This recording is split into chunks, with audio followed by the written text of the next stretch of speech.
6 million ways to die. Choose one.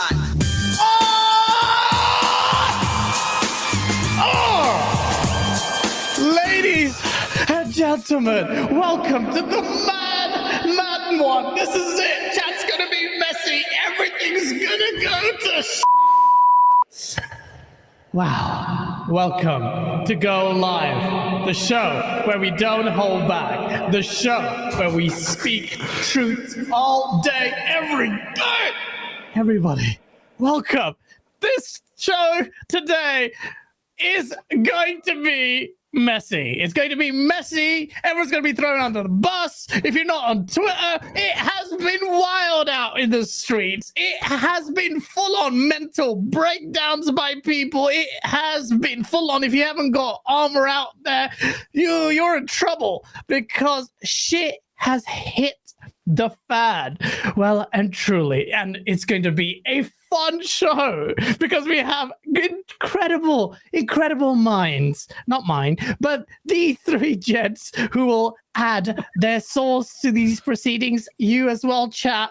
Please be nice, but also be free in what you say. Mindful of the fact that Isla is watching.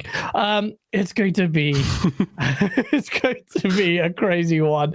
We're not going to skirt around some issues. It's such a Asa, are you ready for this? Because I don't know if you. I tell you what, Gaz, I'm going to be honest. I was ready for this 23 minutes ago. Yes, yes. Everybody clap in the chat. Yes. Of course I am. Let's just get into it. There's loads to talk about in there. Loads of people here. Yes. We've got the clash of cultures with the Wandering Dutch and the Samurai Kibaji, and it's going to be a great one. It is, man. It is going to be a clash in the chat as well because it has been some spicy goings. Gents, you came in at a time where it's just uncertain for some or a certain brand, maybe? I don't know. Ladies and gentlemen, joining us is a gentleman who is a celebrita. He is a celebrita. He was one of the first people to join us on the show. It's you. Yeah, it's you. I know you know it's you. It's Samurai Kibaji. Shout out to him. Yeah!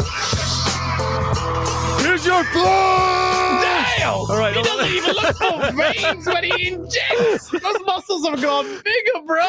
Hello, everybody. Good to be back. Man, I need to tell everybody, first off, it's good to be back. Thank you, chat, for having me here, as well as Gaz and Asa. It's Samurai Kibaji, also known as Tony, potentially during this show. And just insight a little bit, Gaz and I were kind of debating, like, should I be here? Like, you gotta come on during Zelda week, man, because like you're probably the most into Nintendo potentially of everybody. Like, all right, cool, let's do that. Then he asked me earlier on this week, he's like, actually, you want to come on this week? And I'm like, man, that's a toss-up. This is like Zelda week or Redfall review week. Maybe Zelda week. And then the Phil Spencer interview happened, and I'm like, I'll do this week. I'll do this week. I thought you might change your mind because I was like, yeah. We can still touch on Zelda, but yeah, shout out to you, man. Yeah, it's good to be back. Thanks for having me, guys. And yes, this is going to be a very saucy show, I think. And I'm not just saying that. Like, I very much anticipate chat and even our panel, like, we'll have definitely some differences to have.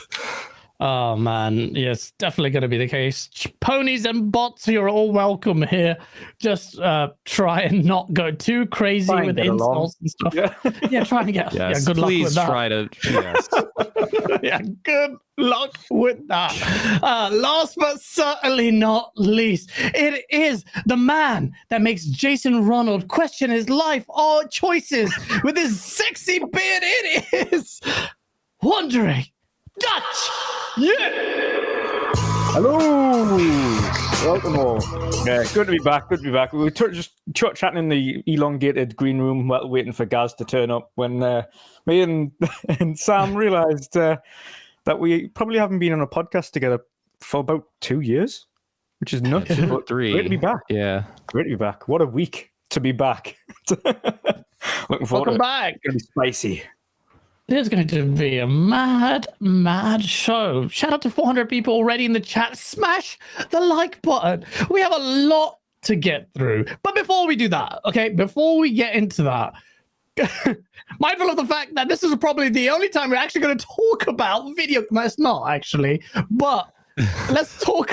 Let's start with a nice topic to get warmed up a little bit. An appetizer. Appetizer, really? Yeah. Well, it's not really. It's an important one, but it's like, Kibiji, what have you been playing this week? Yay. Thanks for asking.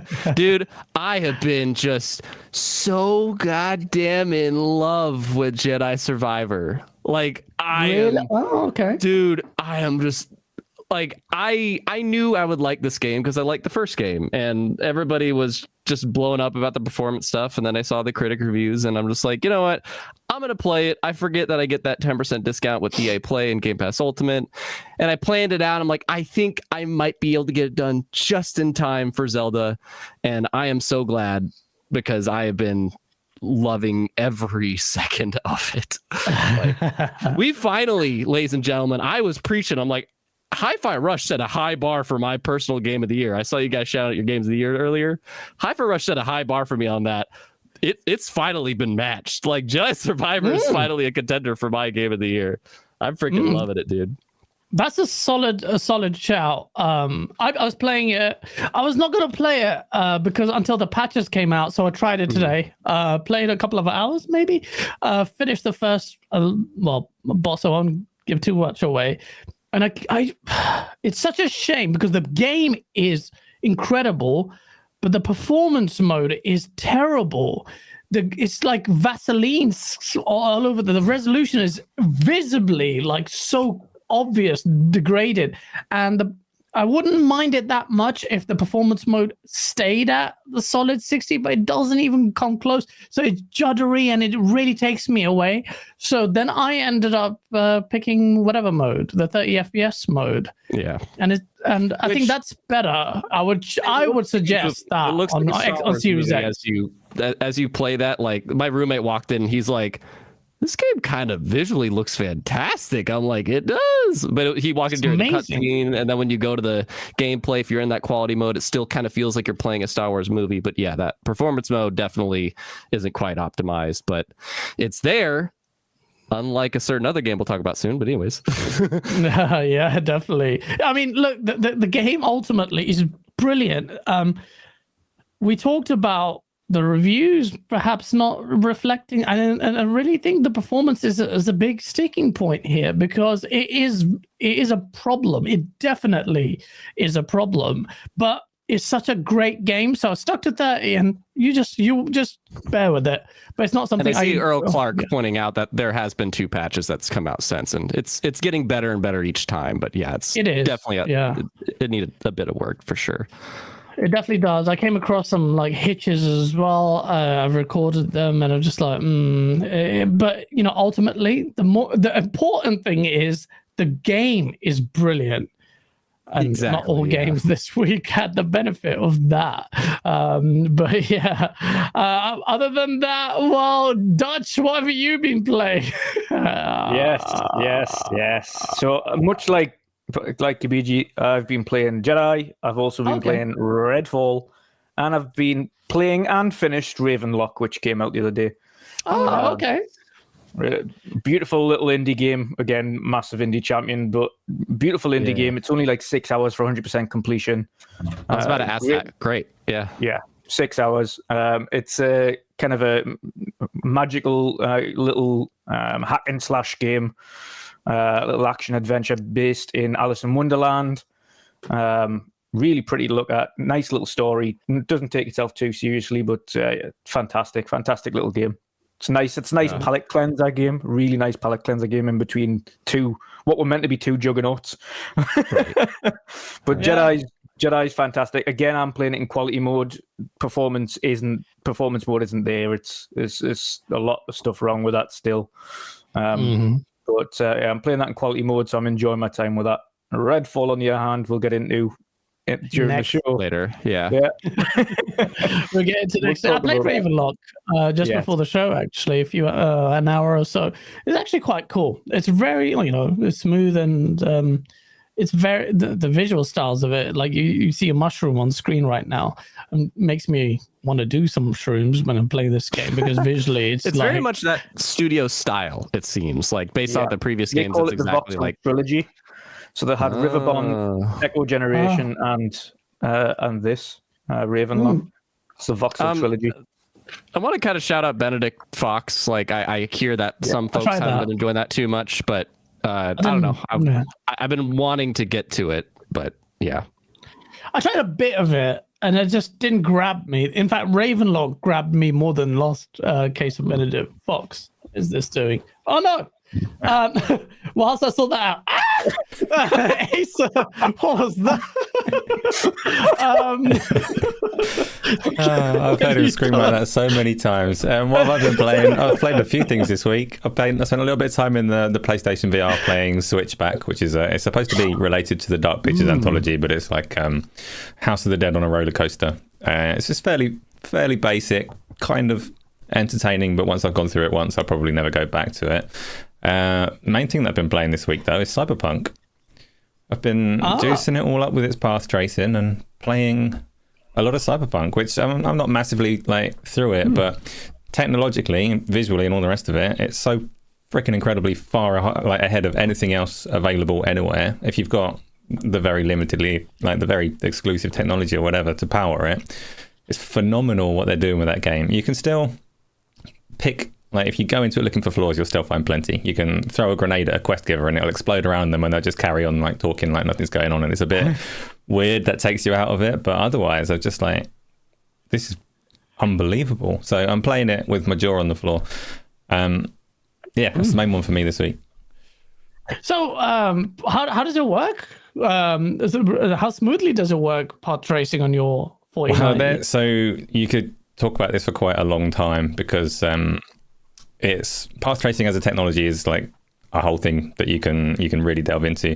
That is tech from the future, and to make it all work, you've got DLSS 3 generating its fake frames and all the rest of it, which is a conversation point in itself. But how it all works, if you've played Cyberpunk on the console and you're familiar with the quality mode and the performance mode, you know that Cyberpunk feels horrible at 30 frames per second. It's a terrible example of a quality mode, because it just feels nasty. This feels like actually 60 frames per second the whole time you're playing it. It's genuinely jaw on the floor.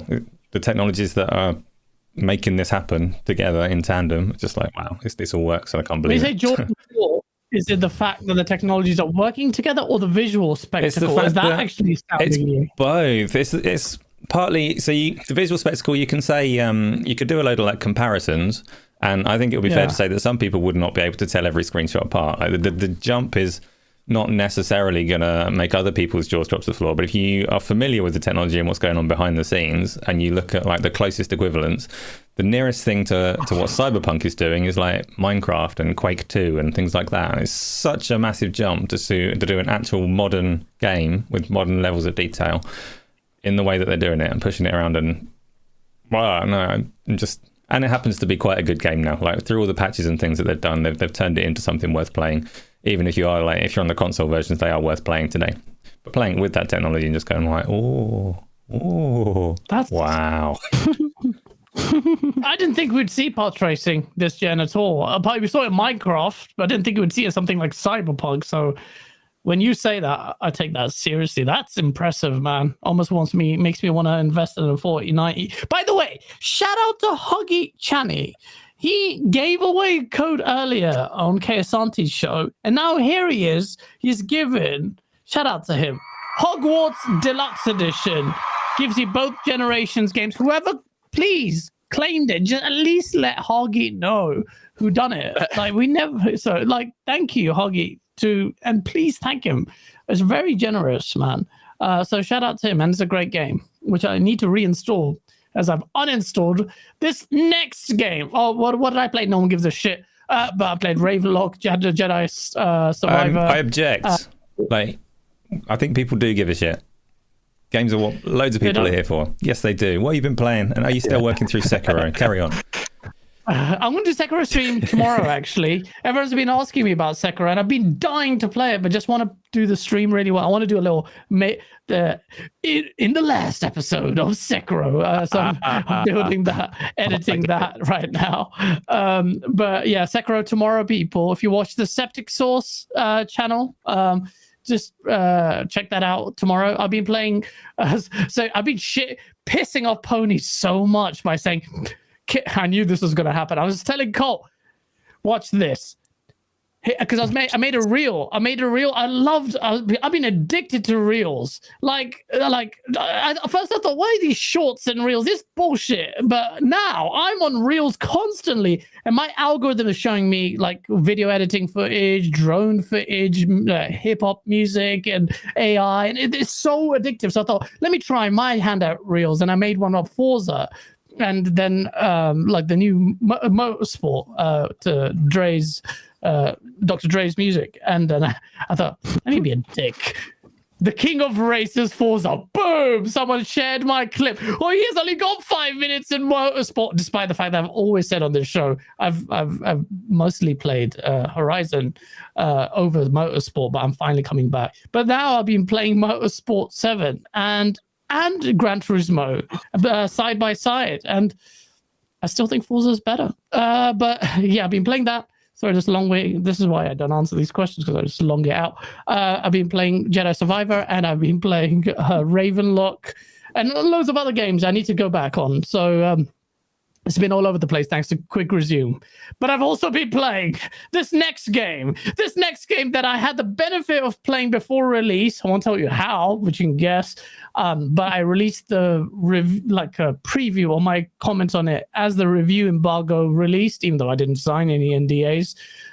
Because, I was playing it over the weekend before its release date. This absolutely shit game. It is Redfall, or Redfall, as I should say. Redfall has come out. Xbox fans, you guys were hyped about this game, and so were we on this very channel. I have a video where I said I think Redfall could be something special based on what they showed off. And, well, I'm sure most of you know where the reviews landed with this game. This game has been critically panned. It was the reason that I have, for the first time, seen the previously dubbed impervious man behind Xbox finally exposed. There's a mass splitting of the fan base between Xbox fans. Now, this was the straw that broke the camel's back. This game is so bad, it called into question Phil Spencer's tenure, which we'll obviously get into. But this game is just terrible. Look, I've got my opinions on it on Septic Source channel, but gents, Kibiji, have you played this game now? I haven't, because I was interested in it. What the hell happened to your mic? You're totally robotic. Shall I go to Dutch? Dutch! Yeah, you're still doing it, by the way, Sabri. Dutch. Sorry about that. Have you played this? You have played this game. Tell me about Midfail. Yeah, I've been playing it both just before it launched, and then I played it after launch, and then I played it again in co-op. I've played it on both PC and I've played it on Xbox Series X. And while PC is markedly better in terms of performance, they're both still not great for different reasons. So PC is a lot smoother with the frame rate, but still horrific load-ins, horrific texture streaming. Just overall, there is just fundamental basic issues with the game, though they can get patched out, they can get worked on. what can't be worked on fundamentally in the core game is the story is almost not there. It's a boring fetch quest game. It's just your typical average shooter. And I've said this on our show and numerous others, but it's just forgettable. And I think what's worse than being a bad game is being a forgettable game. I think if you're a bad game, at least people talk about it for an elongated period of time. But when you're a forgettable game and nobody thinks to talk about it again in several months' time, I think that's far worse. That's a far worse fate to have, is having a big shooter that was once championed be forgotten entirely. It's we got through the co-op phase as well. Me and was with Boxenberger, and the missions are just unimaginative. There's nothing to them. We went to this one mission where we had to get the film reel, and then you had to go and take that film reel to the cinema, and then when you watched that, you had to go back to the fire station, then get another mission, and another mission took you to the mansion. And then we're in the mansion, you do like 74 fetch quests, and then the mission ends. You're like, what is this? Like, where is the payoff for these missions? There isn't like a boss fight at the end of it or something to at least have that, or there's no loot at the end of it. It's just like, okay, well, kill these 3 things, get their echoes, now collect keys, now collect dolls, now take these dolls to the doll house, and once you've done that, collect this other key, and then go down here and do this, and then collect this, and then go back up here and do that. I'm like, oh, what is this? This is the most unimaginative, boring game I've played. And the one thing, and again, people who are having fun, enjoy it as much as you like, but don't say, yeah, but it's much more fun in co-op, because you can play any game in the history of games with your friends, no matter how bad they are, and you'll have fun because you're with your friends playing games. And you'll just, whether it's taking the mick out of the game, whether it's just enjoying being with your friends, whatever it is, you're going to have some form of fun. And that might be in retrospect of the game being terrible. You might be just poking fun at it all the time, which is why you're having fun. But it's just...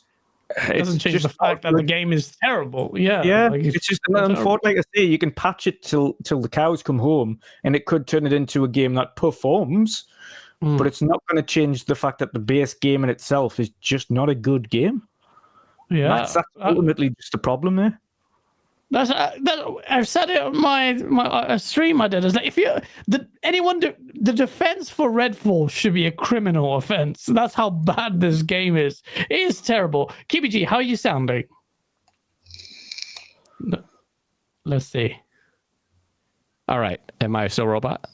No, 1, 2, 3. You're fine now. Oh, we're good. Tremendous. Okay. Yeah. Tremendous. I think I know how to fix that now and then. So, and the thing that I was gonna like not interrupt, but just like spitball off of, is hearing those words like unimaginative and certain things of just like it's not motivating. And I think the big thing that this hits so hard with is to hear this come from an arcane game. I think there's a part of this conversation that I'm still coming through, right? Yeah.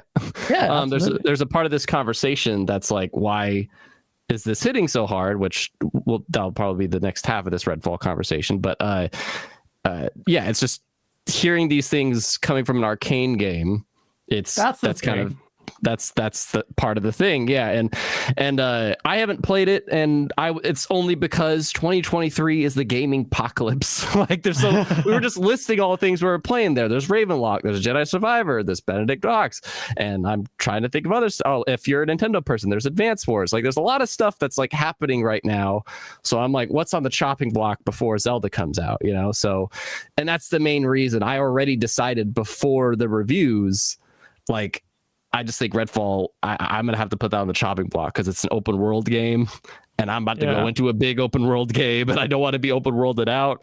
And I'm very glad I made that choice. Don't bother playing this game. Exactly. I'm glad. No, I made the joke on my Twitter because I was already like half sold. Like throughout the whole marketing, I'm like, this looks interesting, but it's on Game Pass, so I'll just try it. Why not? Yeah. I have Game Pass. I'll just try it when I get the chance. But like after the reviews, I made the joke on Twitter, I've only played Prey from Arcane. I am so excited that I get to know Arcane Studios this year by playing Deathloop because I still haven't played Deathloop. So. Yeah. Well, I mean, you play Prey and Deathloop, and then you go to this, and you know, like Dutch, you were talking about creativity, and this one's lacking here. It doesn't it's like different studio made it. Asa, have you had the chance to play this? By shout out to Dealer in the chat. Have you had a chance to play this? I have. I love it. It's best game. I've had such a good time playing that. I've got 40 hours into it. Thinking I'm going to do another playthrough because this is what a good time I'm having. I played it a little bit. I played it for like a couple of hours. I did it on stream. Did a little bit solo, and then I jumped into some co-op with Painful Discourse and Tony. Not this Tony. Tony or Climbing. And we played a little bit. Oh, yeah. I will say that I have some sympathy for the people that went and did this early access event and came back with like moderate positive impressions. I have some sympathy with those people because the community ripped them to shreds for not identifying everything wrong with this game in the little vertical slice Colt that they Eastwood as well. Like Colt, he invited some criticism onto himself with the way that he did his whole "it's exclusive, everybody" for like 3 weeks. But typically, I can't fault them for playing that game and thinking maybe this is going to turn out all right, because in my first like hour or two, it had some qualities to it. It was already quite apparent that certain details were not finished. But if I were running around like a month before release and I hit a dead guy and his head sounded like it was made of wood, I wouldn't have thought, we're on course for a disaster here straight away. When you do that in a launch game, like it's out, it's finished, it's what you've been like sold or downloaded, then you start to realize that actually this is quite far off of being finished, and it's very disappointing. I very much sympathize with the Xbox community because the game surprised me with how fast it is. Like, it moves almost Doom pace. If you up that field of view, it is a fast game, and you would not have had a studio delivering a game that moves like that at 30 frames per second on the previous gen of consoles. They wouldn't have done it. Like, Doom Eternal is not a 30 frames per second game. This game surprised me with its pace. It is not a 30 frames per second game. So much sympathy for the people that are enduring that at the moment.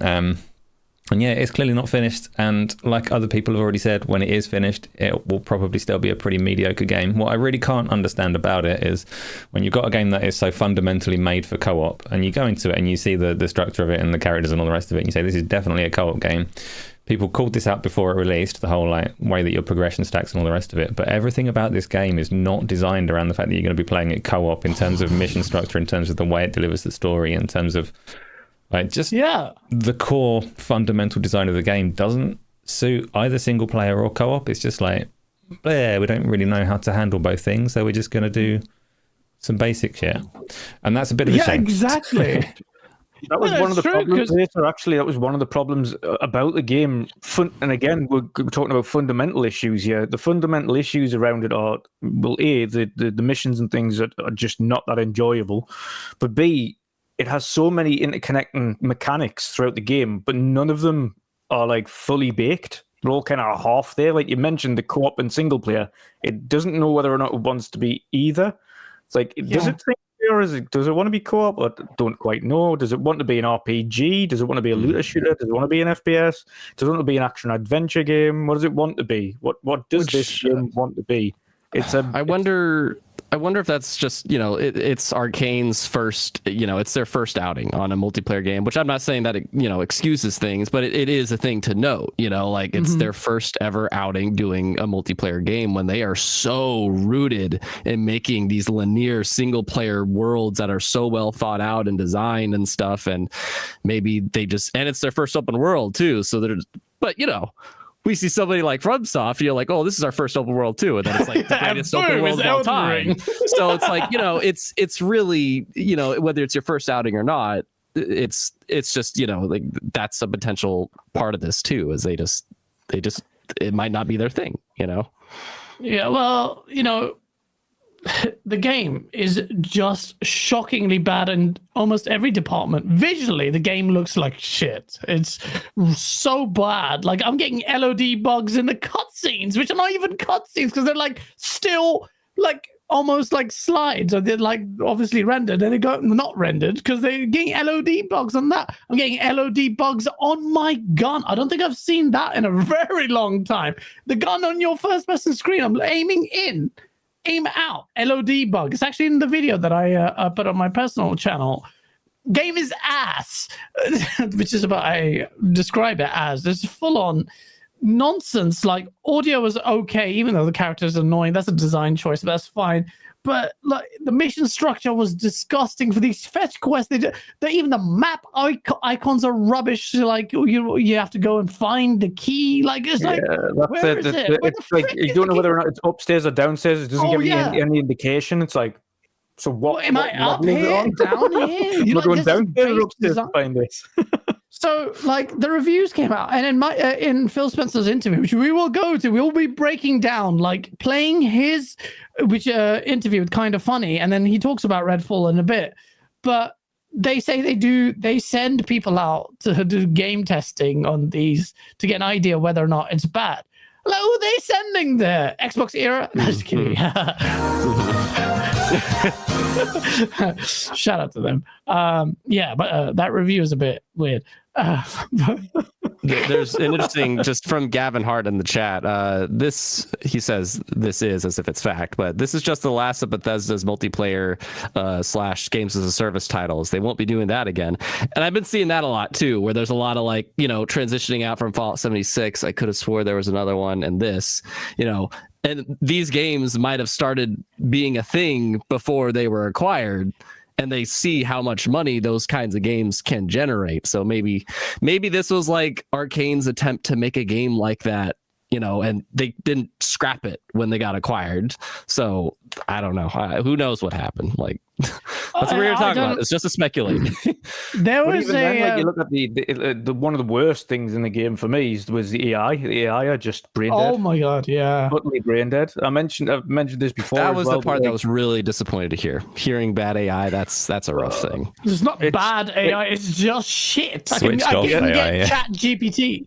Yeah, I feel like when you're a sniper, naturally when you're a sniper in any game that has sniper rifles and two enemies are standing beside each other, if you shoot one, what does the other one do? The other one runs away, hides, gets cover, something. You shoot one in Redfall, you just... Yeah, I'll just carry on. And then walk slowly, come forward. It's like, did you even animate reactions? You couldn't even animate like, oh, or no, it's just like, this is Metal Gear Solid 1. Actually, they had some sense of urgency. In my video, you go, this is so bad. It's embarrassing. Like, I'm sorry, Arcane, this is embarrassing. You must know this is a shit tier game when you go into a hole, like, because you backed away from the zombies and they can't attack you. Like, you must have tested that. You must have known. So they can't attack you. You just carry on shooting them. It's in my review. Or not review, but whatever. Impressions video. So bad. If I was there, I was like, you really think this is good? This is good design? No reactions, nothing? Feels like the game was rushed out after a year of development. Doesn't feel like a game that's been worked on for years. And this is the question. The game is under Microsoft's banner. Everyone has made it clear. This is an Xbox first-party game, so Xbox is culpable for this game. I 100% agree. There's some people saying, oh, no, it's Arcane. Microsoft are absolved of it. No, that's not the case. Because if all of you people are capping for ABK's acquisition, but you're going to absolve Microsoft's responsibility, they are vicariously liable. They send people out there. They need to do quality control. Ask yourself this, chat. Would Sony have allowed this kind of game from their first party stable to release? Answer is very obvious, and the answer is no. And that's what pissed me off. That I felt insulted as an Xbox fan and an Xbox gamer who likes the brand. Personally insulted, like you would release this game like this. What is going on? And that is what a lot of people felt, which is why we're going on to the next topic. But before we do that, and round up the Redfall topic, let me read these super chats. Pete, thank you, Pete, for a member for 8 months. Hello, all. Jedi Survivor is fire. I'm older and I don't see the issue because I play slower than others. My game of the year, and I play in quality mode. Yeah, shout out to you, man. No, FPS mode is stuff, not like it's a core gamer thing. I mean, do the masses really care? So, and quality mode, I will say, is the best mode for this game because of how inconsistent performance is. It helps that it's third person too. Yeah, definitely, massively does. I mean, it's still bugging me a lot. Like with Redfall, the 30 FPS really is a problem, man. Like the animations, it's just so bad. KY Bob, thank you. Shout out to KY Bob, being a member for 28 months. He's also the first ever member we've had. This is from the first subscriber to one of the first guests. Welcome. Now lay that sauce, boys. Oh, we haven't even got started, bruh. Ricey is 79 for the $5 super chat. Asa, what's your prediction for the podcast? Mr. T, what's my prediction? Pain. Mr. T quotes, where have we gone back in time? Hoggy Channy, I read out the code again. Thank you for the code. Isla tells me people do often tell who claimed it. Asa's prediction. Yeah, Asa, what's your prediction for the podcast? I don't understand the question. It's going to be great. Like, what do you think is going to happen? There's going to be a monkey. It's going to invade. Planet of the Apes again. Tom from Toonami, $2 super chat. Phil saved Xbox, but it's obvious he cannot carry it. Source. And we'll go into that. Alvin with a $5 super chat. Harvey Smith created Deus Ex. He did? Deus Ex? Really? Oh, shit. Prey and Dishonored. I have to believe Bethesda told him to make a popular game post-acquisition. I hope he's free now. Deus Ex was incredible. Such an incredible game. I didn't know if Harvey Smith was involved, but jeez. What I can say about Redfall, though, in its defense, like, we've said quite a lot of negative things about it, so I've got to say something positive. The metrics for crashing are about in line with other games that crash. Oh man, the crashes would actually help. Yeah. Shout out to 666 people in there. This the devil's number. What? But speaking of the devil, Phil Spencer. No, that's a bad way to introduce Phil Spencer. But jeez, it is bad. Luckily, it's got up to 676. So shout out to you. Please hit that like button if you're enjoying the show. Redfall is a terrible game. It is.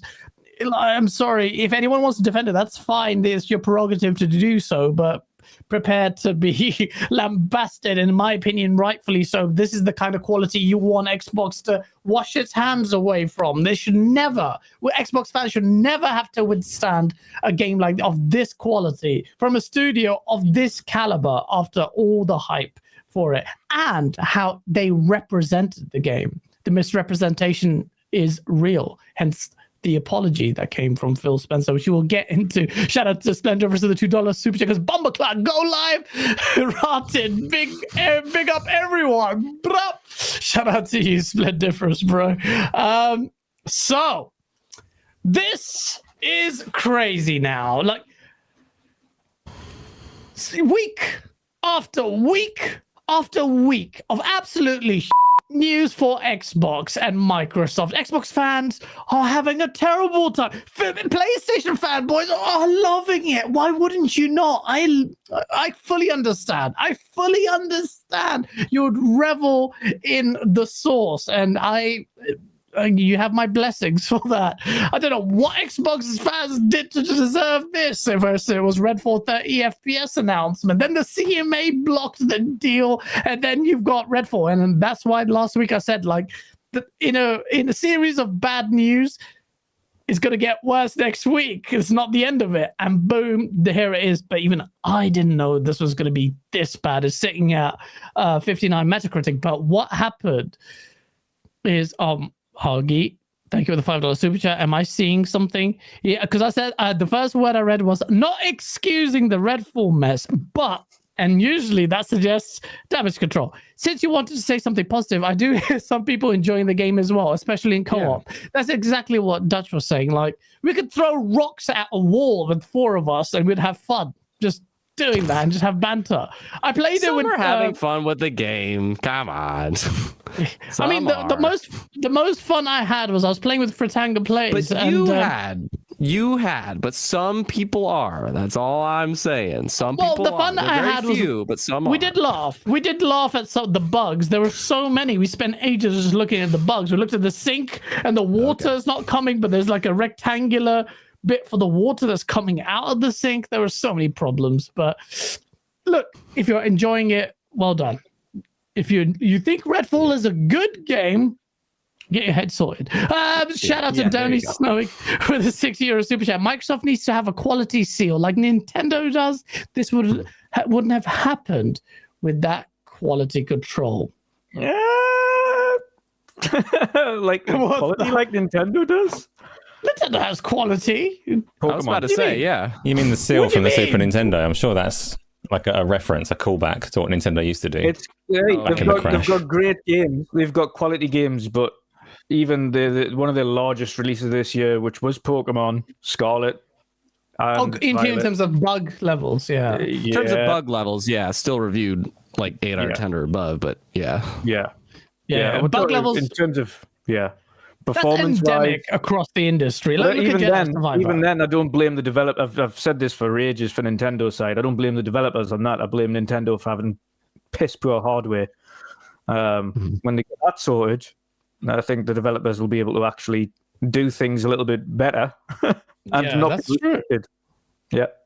Out of what the ancient hardware they have, they are doing pretty good things with that, but that thing is outdated as hell. Rice79 with a $2 super chat. Not Arcane's fault. Had to adopt Game Pass standards. Now, see, this narrative gets more and more weight as we get these shit tier games all the time. Starfield, the pressure is on. So, Redfall was so bad. The pressure was so raw. Phil Spencer, when he delayed Redfall and Starfield, or the announcement was made, he tweeted and he said, look, these decisions are difficult, but what's important is the quality and consistency. That's what he said at the back of the delay of this. Boom. Now everyone is sharing that, rightfully so. And Phil Spencer now is in the firing lines. It was terrible. Like, it was terrible. Xbox fans, if you're not on Twitter, there is a whole right, it's a spectacle. People Twitter are was breaking crazy down. this week. Twitter has been like, every Xbox fan is feeling like, in fact, I've got a perfect song. It's like, they just want some changes. I see no changes. Wake up in the morning and I ask myself, it's like worth living, should I blast myself? I'm tired of The answer is yes. Do it, Xbox fans. Blast yourself. Don't do that. That would demonetize us. We do not propose ending your life early. But Just it because, has been- like we would if it didn't demonetize us, right, Gaz? Don't kill yourself because it will demonetize us. Oh man, it has been. To be honest, I've been loving the spectacle, but shit, that song is all I've been thinking about this week because it's been so fitting. But you know what's going on with the Xbox fan base? I am for the first time in a very long time seeing Phil Spencer being called to account.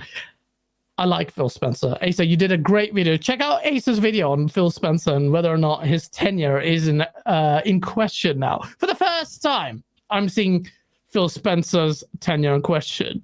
I don't think Phil Spencer's going to last more than 2 years. I think he's going to be gone in 2 years. That's not to say that Xbox is going to do shit for the next 2 years. I just feel like his energy, his life force is waning because his job isn't easy. He has gone through some considerable stress, considering how many people in the world will go through, but representing a company that's doing a $70 billion deal, or has to deliver all the quality, and he's a gamer, has to do the public facing. And I'm not making excuses for him, but you have to get perspective, people. I really like Phil Spencer. I don't want him necessarily to go, but there are serious questions about his tenure. We should be asking this. So off the back of Redfall's delay, very, very candidly, in respect to Kind of Funny Games did a great interview. Which if you haven't checked it out, Very good. please do. Yeah. We're going to go through these now to talk about it bit by bit, because there's so many bits here that one part in particular that got weaponized, rightfully or wrongly. We will discuss it. But before we do, shout out to Mokwama with a $10 super chat, man, and with a big heart. Love to you, man. I hope you can come back on Go Live soon, man. I know you've been through a lot, but shout out to Mokwama in the chat. So, Asa, I handily gave you some timestamps. The first one, you're looking at me like you've deleted them. Redfall, the chat timestamps. This one. And shout out to Kind of Funny Games. Shout out to Paris and Snowbike Mike and Gary Witter. All three gents did a great job. I saw some people saying, "Oh, you didn't ask the hard questions." I'm like, "What, bro? He barely got an intro. Boom, straight into it. They went into Redfall." And I rate them. These are the kind of interviews that we need. This is the kind of funny, in my opinion. They're Xbox centric as well. Like, let's be honest, let's be real. In like, your that's opinion, what it's in their name. I think they're PlayStation centric personally, but you think they're what? Oh yeah. Wait, hold on. You just said it's in the name. You were saying it's PlayStation centric. I'm confused. I don't know that much about Kind of Funny apart from Kind of Funny might be PlayStation centric. The Xcast is their Xbox podcast though. Oh, yes, okay. See, I don't know much about correct. them. Yes, yeah. Xcast is their Xbox derivative. They have a PlayStation derivative. They have a bunch of different shows that they run. Yeah, so. Okay, Xcast. So that was part of the Xcast. So this is how little I know. All I know about those guys is Paris Lilly. I'm going to beat the shit out of him. But other than that, the fight has been postponed till next year. But he did a great job. Shout out to him. If he's coming to Gamescom, Paris Lilly, come on, man. I'm going to challenge you. Boxing match, fully sanctioned. Let's go. Please come down. Splendor for the $5 super chat. Phil Dominus Maximus is not in charge of devs or managing teams. Why? He has done his job and done it greatly. Matt Booty's in charge. What the fuck is he doing? Source. Well, let's get into it. Shout out to 720 people watching. So, Asa, like we talked about Redfall, can we just play what he said and we can hear it? Your first clip, right? Whether it's right or not. Yeah. Yeah. It's a tough one, Gary. Of course, we got to move on to the next one. Phil, of course, Redfall has released from Arcane Austin, and it's been a tough release week for that, coming out to low reviews and a lot of disappointment from many fans. Can you talk about that? What is your thoughts right now as we head into the first week of this game being out?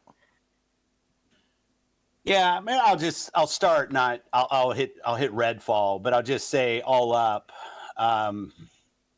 There's A long answer. There's nothing that's more difficult for me than disappointing the Xbox community. I've been a part of it for a long time. I obviously work on Xbox, head of the business, have a lot of friends, get a lot of feedback. And just to kind of watch the community lose confidence, be disappointed. I'm disappointed. I'm upset with myself. I kind of revisit our process. So cool. A lot of that. I was gonna say how much.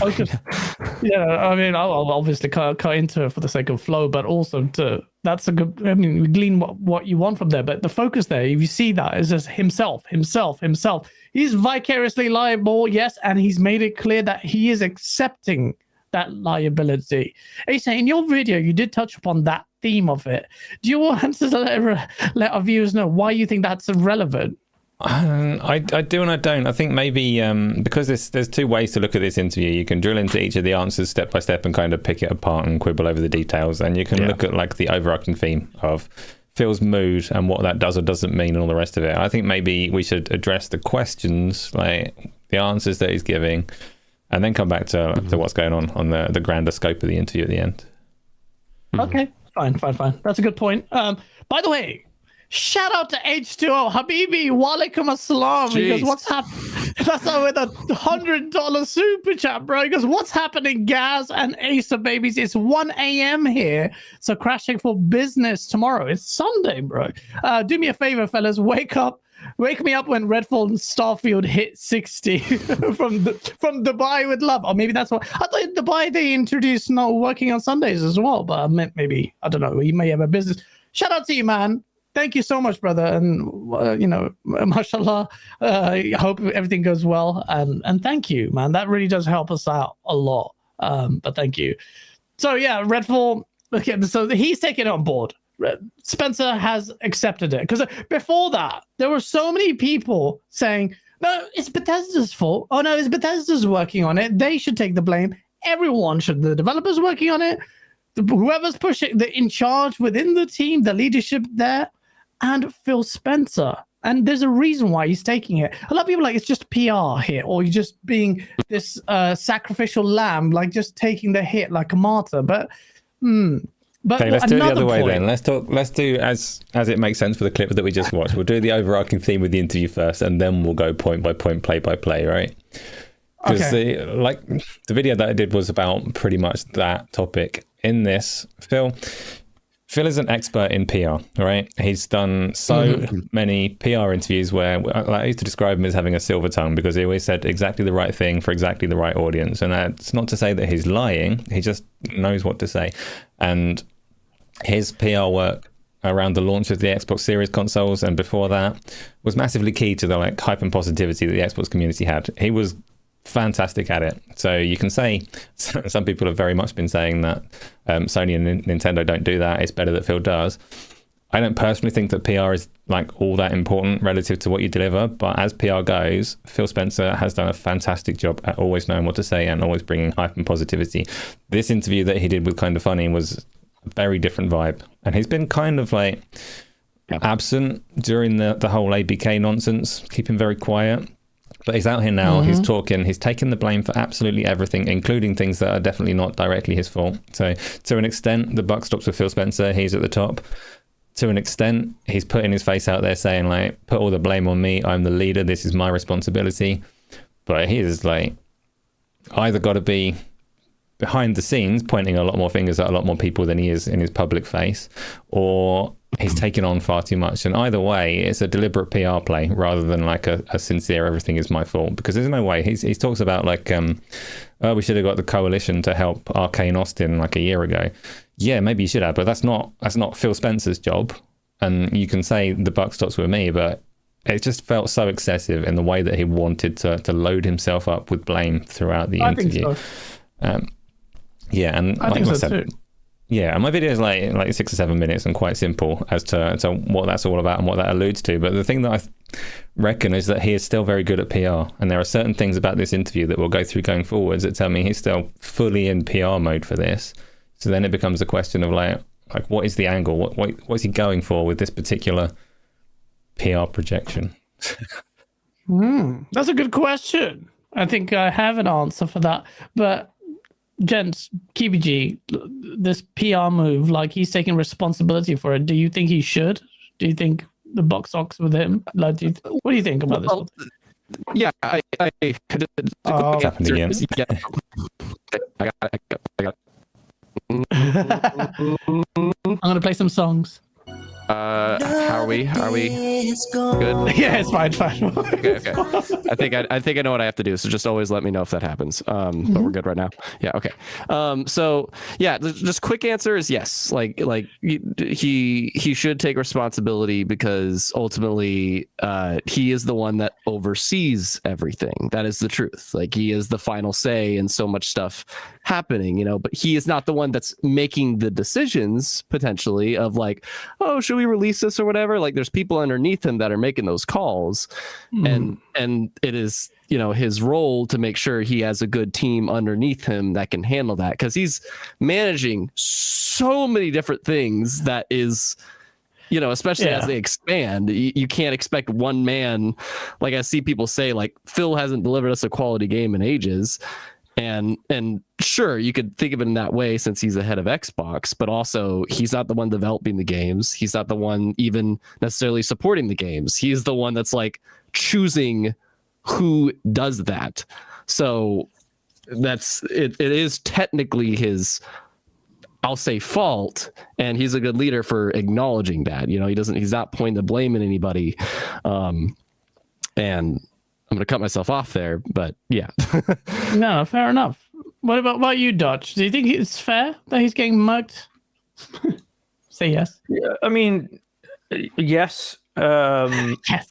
Yes and no in circumstances. He is taking, as Asa alluded to there, he's taking the blame for things, but he's also, I mean, you would be daft to think that he's not internally having different conversations with people about this thing, but he's on the public side. He's taking the blame for everything. He's taking the fire for people who have made these decisions, but because ultimately he's got them in charge of those respective roles, and it was his decision to put them in charge of those respective roles. So ultimately the decision does fall on him. So he has to obviously take that blame for that. But he'll be having these same difficult conversations with people in charge throughout the company for the decisions that have been made. That first part is the weakest part of the interview because that is just generic. Like, we've heard it before, scripture. Like, I'm so disappointed. That Isn't it getting tiring? This apology tour. I think that opening segment specifically is just a copy paste. We've heard it before. Like, throughout the interview, to me, the rest of it got better. There was a little bit more, should we say, truthfulness in the answers and the way that he was answering. Whereas that initial opening sequence about Redfall and things, I'm so disappointed, like, it's me, that felt a little bit more PR-y than the rest of it. That felt a little bit more by the book, by scripture. It got better as it went on, in my opinion. He started to tackle things a little bit differently, and pushed back a few times as well when people were trying to, should I say, pussyfoot around things. Yeah. He pushed back against that and said, no, let's just get it in the open and just tackle it because it needs to be. I thought that was a better move than this stuff at the beginning. Yeah, chat says, like, apology tour? It is an apology tour. How many times do you apologize and say, yeah, we should have done better, And now, like, as much as we like Phil Spencer, it's just like, bro, just put up, man. Like, just show us. And he's saying that. Asa, I can hear myself back. I was going to say, Asa, the third link, this is where he talks about the 12-month delay thing. So we know this 12-month thing has been BS. And a shout out to, I think it was Paris who asked this question, because they sold. So remember last year, people, when I said that show was disgusting, I said 2022 was terrible. Phil Spencer was like, so Paris Lally, they're friends, right? And he's being nice. He asked the question because people are like, oh, they're ass kissing. Look, they're mates. Okay, there's one thing. Two, he's still asking.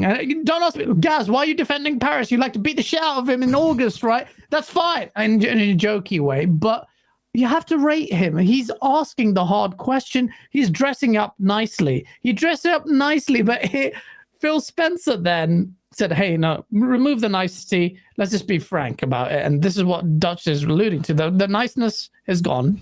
And now we hear Phil Spencer on the 12-month delay. Are you confident, Gaz? Are you confident this is going to be the right one? I'm not confident. Let's see what happens. Well, I am. Even with not every game making the 12 months, maybe going back to it, there we go. Game development, things happen. Things aren't always going to come on time. But as we go into this showcase, one of the common themes that I hear is I don't know enough about things that you've announced in the past, like even more specifically going back to 2020. And I'll just run down a quick list of it.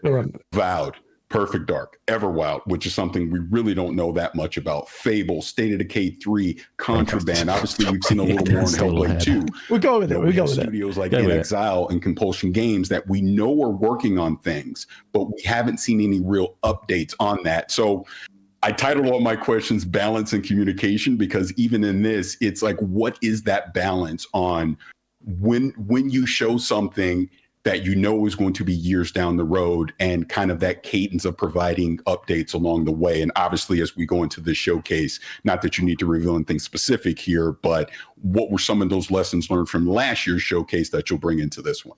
Yeah, and you might try to get me on positive. I'm not in positive mode this week, so I'll apologize for staying in kind of cranky mode. But in terms of lessons learned, and I'll even go back to the Redfall videos on IGN of showing videos of the game running at 60 on PC, at the point knowing that the game was going to run 30 frames per second at launch on console.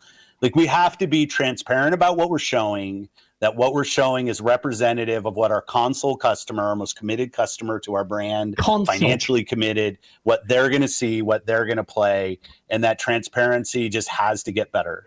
And I'm not pointing at anybody but myself, right? And you know, I guess at some point I will have enough knocks against me that it's somebody else here. But you know, that I think it's transparency in what we're building, what our aspiration is for the. So there are a few bits there. This isn't the 12-month thing, unfortunately, but this actually. I remember exactly what he said in the 12-month thing, and it was just Paris just saying like not exactly everyone. He's like, no, you don't need to say exactly. It's just we did not do it. Like he just like boldly said, like you don't need to say exactly. You don't need to be around the bush. We did not meet those demands. Right? We did not match those promises. Yeah, exactly. And in retrospect, that would have been a pretty dry clip to play. But there's a lot to unpack there. I will say though on the so we'll unpack this one, but the one that you're talking about there with the 12-month delay, I thought that was the weakest answer of the entire interview, because he had the opportunity to address it directly. So Paris was very polite in his question. He raised his hand, and I was like, oh no, Paris is going to ask for free stuff. But he didn't. He asked a proper question. Sorry, but we all know. He asked a proper question, and he asked it very professionally in that he name drops 2 games, Halo Infinite and Redfall, and said like he gave Phil the opportunity to talk around it, but also the opportunity to address those games directly if he wanted to. And by the end of the answer, Phil gave an answer, a quite long-winded answer, but I don't see how it applied to either Halo Infinite or Redfall. Can I jump?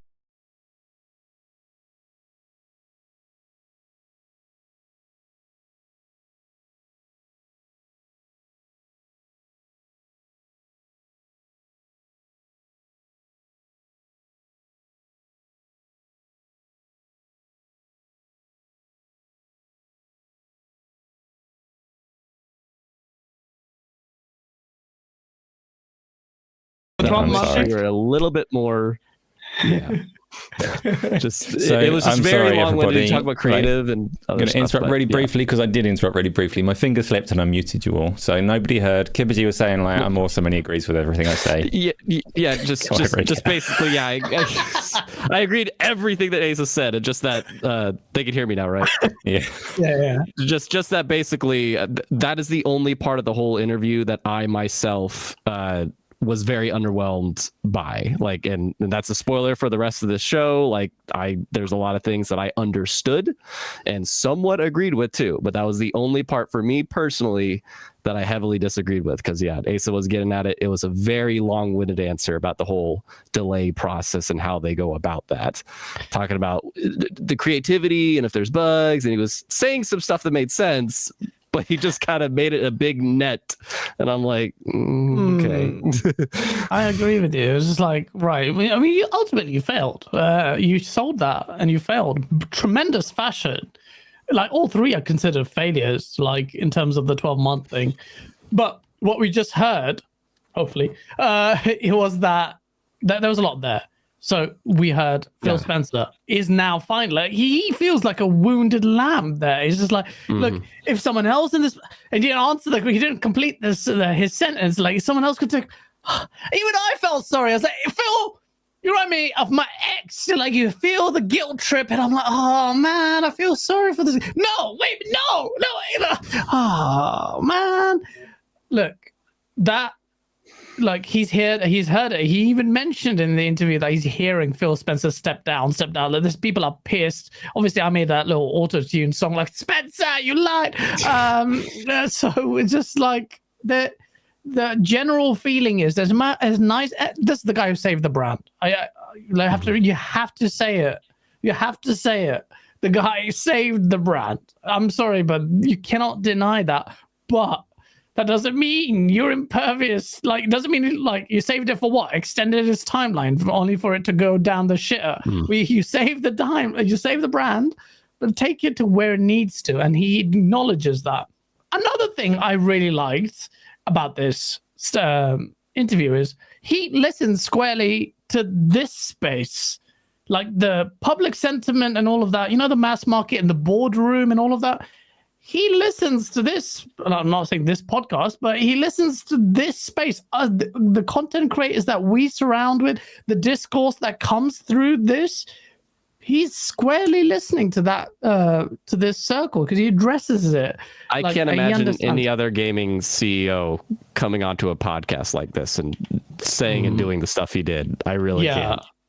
No, he can't. Just before we do that, sorry, Mike with a $5 super chat. If Phil goes, who is his replacement? That's a very good question and well-timed super chat. Can Xbox endure another Don Matrick at the helm? If he is to go, the question is who is going to replace him, and none of us really know the answer. Tom from Toonami with the $2 super chat. It's literally show up or shut up time for Xbox. I feel like it's deja vu because we've been here with Xbox so many times. It's make or break time. And every year it's like, wait for E3. And I love the fact that the Kind of Funny guys always said, just wait for next year, wait for next year. Was it them or was it Ryan McCaffrey? One of them, anyone mentioned that. And he's aware of that. I think Spencer also said it as well. So in that clip, he talks about the importance of that. Splinter first with the $2 super chat. Has best friend Asa always been an assassin? What the fuck? Yes, he has. Even though he doesn't like stealth. So that's the clip. Actually, I was going to share. Is like, Phil, do you think Phil's going to step down? I think so. Dutch, I think this guy, I like Phil. I want to meet the guy, just like hug him. I'm so sorry, bro. You fucked it up. I love it. But I really do like the guy. He seems like such a cool guy. But I don't think he's going to be here for longer. I think it's not even good for his health anyway. Get new blood in there. Get new blood in there, bro. Like, Major Nelson has obviously stepped down. He's always got gray hairs. Aaron Greenberg, he's a nice guy, but he's a PR guy. He's obviously not in the question for, well, obviously, the running. Sarah Bond is very energetic, and she made a tweet. I rate her for this. She goes, real leadership is defined by what you do when things are really hard. Green heart. Poignant. Acknowledgement that things are hard for Xbox. Aaron Greenberg also tweeted this week saying, yesterday saying, look, I know it's a hard week, but we understand it. Trust me, we believe in it and all of that. Yeah, thank God he didn't do the stupid emoji with the X thing. And I just responded. I'm like, you better deliver the summer showcase. The summer showcase. The summer showcase. And that, Dutch, seems to be picked up by Phil Spencer directly. He knows now this showcase. He said it himself. The three gents. Thank you, Paris, Gary, and Snowbike Mike, for putting that point there. This showcase is a big, big deal. So, Dutchy, what's going to happen? Yeah. It's and I see the sentiment as well across the board where people are, and I don't get this from either set of fans, where they're worshipping the position and not talking about the people. The people themselves are absolutely awesome. Like, Phil Spencer's a really cool guy. Aaron Greenberg's a really cool guy. Sarah Bond's a really cool girl. Like, they're awesome people as individuals, but don't worship their positions. Like, they are just people at the end of the day. So, first of all, you don't give them direct hate or threats or anything like that. They're just people doing a job. If they leave or move on or so on and so forth, same applies. Like, it's just a position. Phil Spencer's been in the position that he has for a number of years now. He's had several promotions to the point where he's now in charge of all of Microsoft's gaming section, not just Xbox, like all of it. So it's not just a case of just at the helm of Xbox. He's controlling the lot. So his responsibilities have also increased tenfold. At the moment as well, he's also dealing with which has been quite strenuous over recent months, the whole acquisition thing with ABK at the same time. So he's had to not really shoulder the burden, but he's had to do what would be technically 2 or 3 jobs in one, and rely on those underneath him that he's put into these positions to do the job that he's put them there to do. And when they haven't, ultimately it falls on him. Now, I understand people are asking for his resignation or asking him to step down, etc. But ultimately, who are you going to replace him with is a great question, because it's not just, you can't just fill the role with anybody. We've seen what happens when you just fill the role with people. Like Sean Layden ultimately was for the gamers. He tried to do the best he could do for the gamers on PlayStation. But when you have a look at what Jim Ryan's doing, it's more necessary to do the things that are best for the company, not the gamer. You haven't had a showcase on PlayStation for over 500 days. You say that that's focused on the gamer? Or is that based on trying to just make sure that they bankrolling certainly as much as they physically can? So you've got to be careful on who you get involved with and what kind of person you want to get the right balance. Phil Spencer is probably the right balance for Xbox. He is both the guy that needs to make those tough decisions, take responsibility, but he's also the person that does actually care about games and knows how to pick up a controller. Because let's face it, there are many people that we've had in charge of Xbox that haven't and won't be. And we don't want those people back. We saw the launch of the Xbox One, which was abysmal. Let's put it that way. TV, completely lost its identity. Yes, it had a better launch in terms of the launch games, absolutely. But it wasn't until Phil took the reins, convinced Satya Nadella to invest further in Xbox, that Xbox started to get itself back on track. This generation, though, hasn't been good, and it needs, and that's why he's under the microscope now. Absolutely. And rightfully so. His position does need questioned. So it takes nothing away from the bloke in charge, because he's a good bloke. It takes it, and rightfully so. He's very well loved by fans across the board, because he has been, to the best of his ability, very transparent. Sometimes too transparent in some circumstances. But you have to deliver on what you set out to do. And ultimately, so far, specifically this generation, because I think last generation he pulled it back to the point where it was almost level field coming into the next gen. So like, right, okay, we've hit the power narrative with the One X. We've started to pull around the games and stuff to the tail end of the generation with Xbox. And now going into the next gen, we really need to get the ball started. But unfortunately, that hasn't occurred. And it's been setback after setback, some that aren't their fault, but everybody had to deal with that, i.e. COVID, and then the conflict with Ukraine, having setbacks for certain developers in certain areas and having to move them and so on and so forth.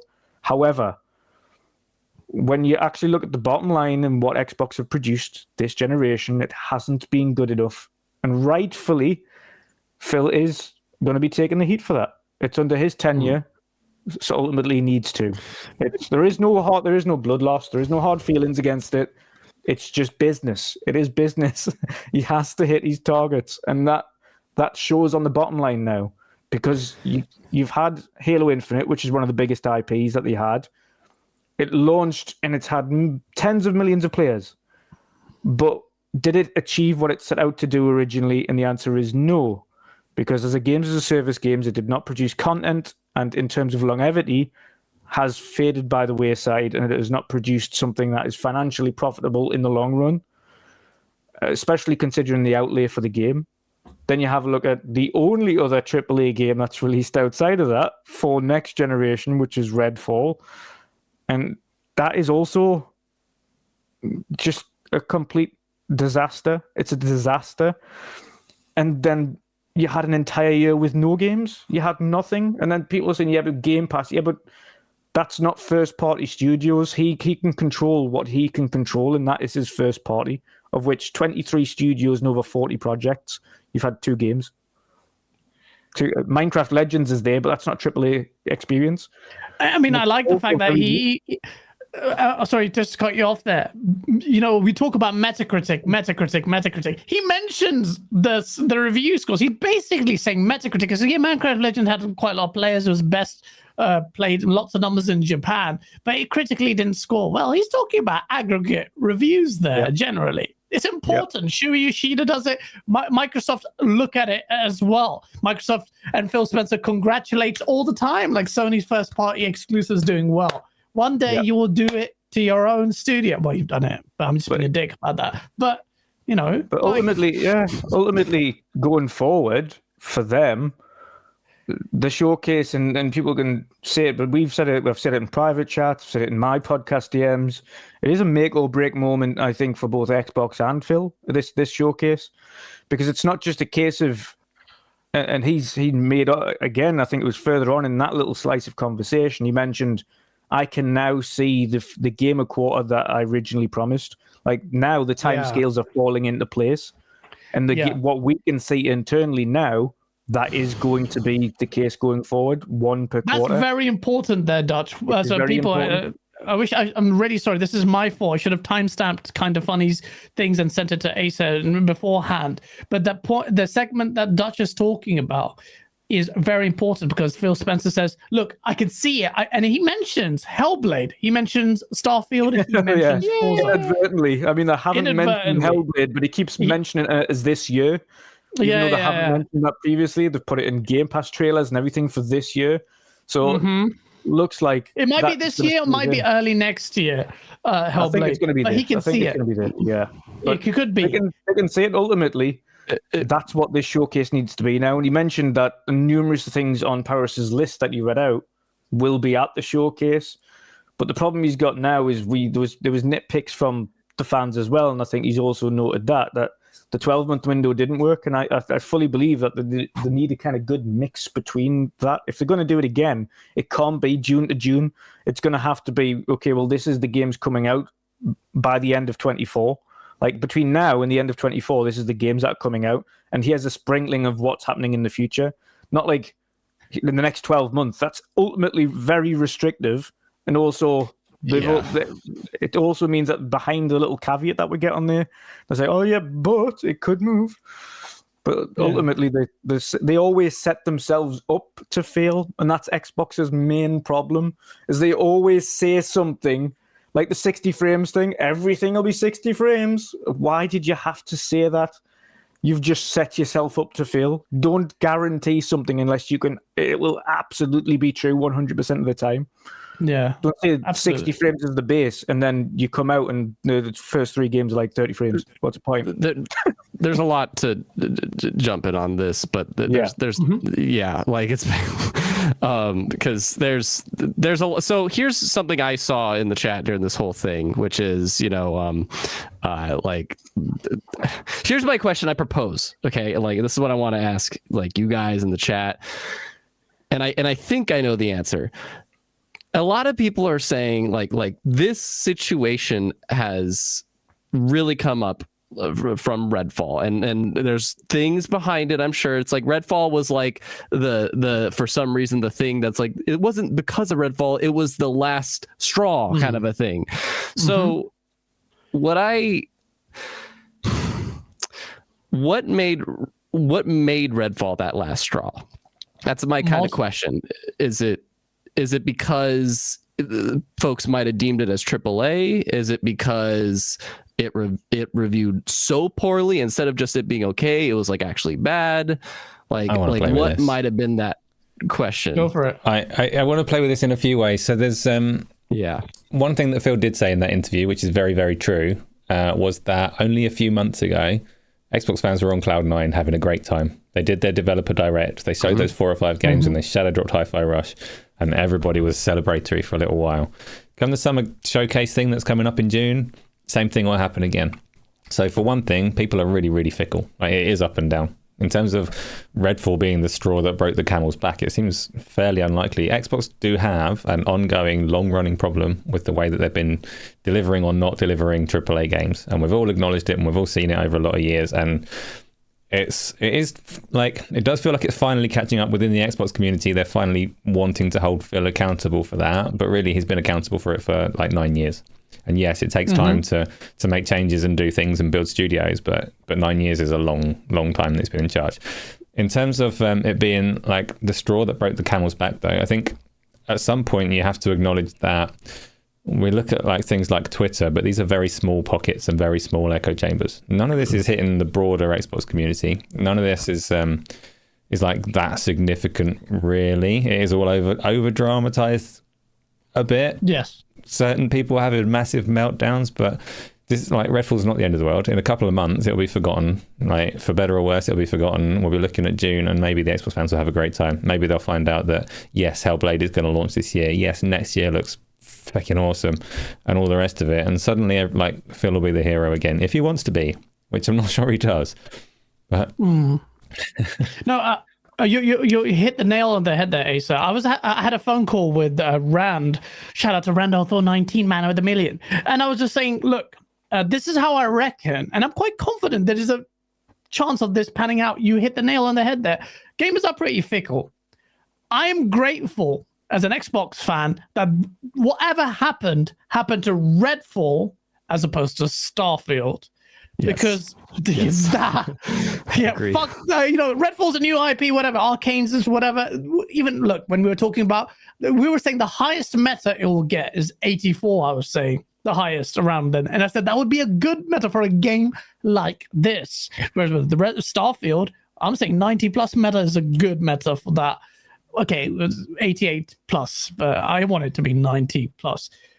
All of this can change. All of this can change. If that showcase bangs, and I implore Xbox, if you're holding things back, don't. This one is important. If it's far away, cooking in the oven as well. I know, look, there's a few things to unpack there. One, we need to see gameplay for Avowed. We need to see gameplay for, all the Indiana Jones games. These are your first party titles. We need to see gameplay for Fable. We need Hellblade. We need to see a little bit more. We need to see gameplay for these. But yeah, so we need some. I won't do that. But so they need to do that. So all of this will change if their June show bangs and Starfield kills it and Forza kills it critically. Those three things happening will almost bring it back. I know the June showcase is like, how much of it is a question of degrees, but if it's a good show, Starfield kills it, and Forza kills it, you are almost back to the 2021 or whatever, pre-last year hype levels. Bring it with the Hellblade, and it looks good. What you've done with Forza is you hit the power narrative, like exclusive-wise. With Starfield, you hit the quality narrative because there's not a single studio at PlayStation's first-party stable that can do Starfield. So you've done that. Now you've owned the problem. Even the stream is running at 30 FPS. Is everything okay on stream? Very brief disconnect, audio. but it's all back. Okay, sorry. So power narrative gets addressed with Forza doing something like, going to pit it against the inferior Gran Turismo. Oh shit, I pressed the wrong music. And they didn't come out. It was good. God telling me. So you've got the power narrative thing there. You've got Starfield, the game quality narrative. Game Pass, fodder narrative dies because you've got Starfield, high quality, big game, whatever. You can't say that. June, you've got already impressive on paper looking roadmap. Now we can see more of it. All of it can switch. But it's so instrumental, that June showcase. It's so important for Microsoft to get that right. And then we'll be talking about Phil the Savior again. It's just like. So this is where I'm gonna just like where we heard the story of Phil Spencer from Dutch, and this is where I'm gonna jump in to probably transition us to your main next point, Gaz, is just my answer to the question I pitched that you're robot. Yep, thank you. Got it. Good. Yes, we're good. Right. 1 through 3. Yeah. Okay. So the Asa, in my opinion, had the correct answer to my question, even though we're all sharing opinions. None of us are right. Yes, what Asa said was the reason Redfall is this big thing is because Xbox's biggest problem has been the AAA front. And we're going to probably dive into the whole quote that everybody's been blowing up on Twitter, which is Phil Spencer doesn't care about quality games. What the hell is he talking about? Next topic. And yeah. that's exactly. And so I'm going to transition us to that. But the thing, and Gaz, you're listing out the things that they need to do at the showcase and Starfleet's bang, bang, bang, bang. And the thing that is the case, though, and it's going to bring us back to that spot. But then the second, there is a new game that shows up and reviews in the 40s or 60s. Everybody's like, Xbox fucking sucks, man. They suck. How could they do this? After 3 great reviews. And this is probably our next point, but there was like, there's a video I want to do about this next week where I was like, because I was trying to dive into this, and it's like, why is this narrative after, and I was looking up, okay, let's look at every single Xbox release after all their big acquisitions in 2018. 2018 was when they announced Obsidian, Ninja Theory, Compulsion, etc. And they started going this acquisition spree. And out of the 17 games that they released since those acquisitions, 13 out of 17 of them are above 80.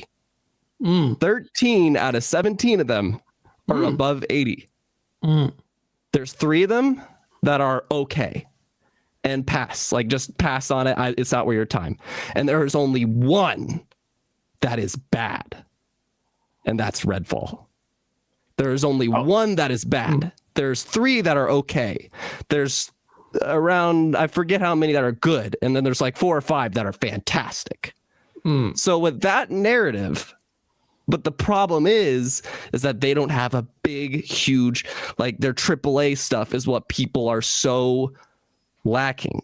And that's what I think people are craving. That's what they're craving. Even though like Pentiment review 10 out of 10 everywhere, it's a super small title. Even though Ori and the Will of the Wisps is one of the best art direction things of all time, it's a small title that people don't care about.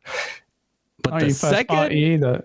Yeah. Well, there's a lot of games from Microsoft Studios, but anyways, yeah. So the point being, that's the point that this next part of this is about. That Phil Spencer, even though if Starfield does 11 out of 10, it's not going to change that much, because the second something goes bad again, it's all going to reset, and we need to do more than just make the good games, because this is where I'm going to be very hypocritical and controversial. They've been doing that. What are you talking about? What are you talking about? I'm just saying. No. In pure reviews, in pure quality. Now, being a mainstream hit, that's different. Being in a mainstream hit, that's different. They don't have those big marketed Sony television shows happening. They don't have a lot of those things happening. But in terms of reviews, they have plenty of great reviews. Bro, most like what I mean, look, you got Forza, okay, Halo is 87, but Halo failed in its own accord. Where lofty as its standards are, it failed. Forza, great, we hold it, but it's Forza 5, Horizon 5. At least Forza Motorsport has taken, a back seat for a while and has now come back. But the Gears, Halo, Forza, Gears, Halo, Forza. Hey, Xbox had a whole failed gen, so the standard needs to increase higher. The burden is higher. It's by its own roadmap, it needs to deliver, and they look good. But Sony, this generation, PlayStation, has released first-party titles that look next-gen, really looks next-gen. On Xbox, what is there? Forza Horizon 5, really good, fine.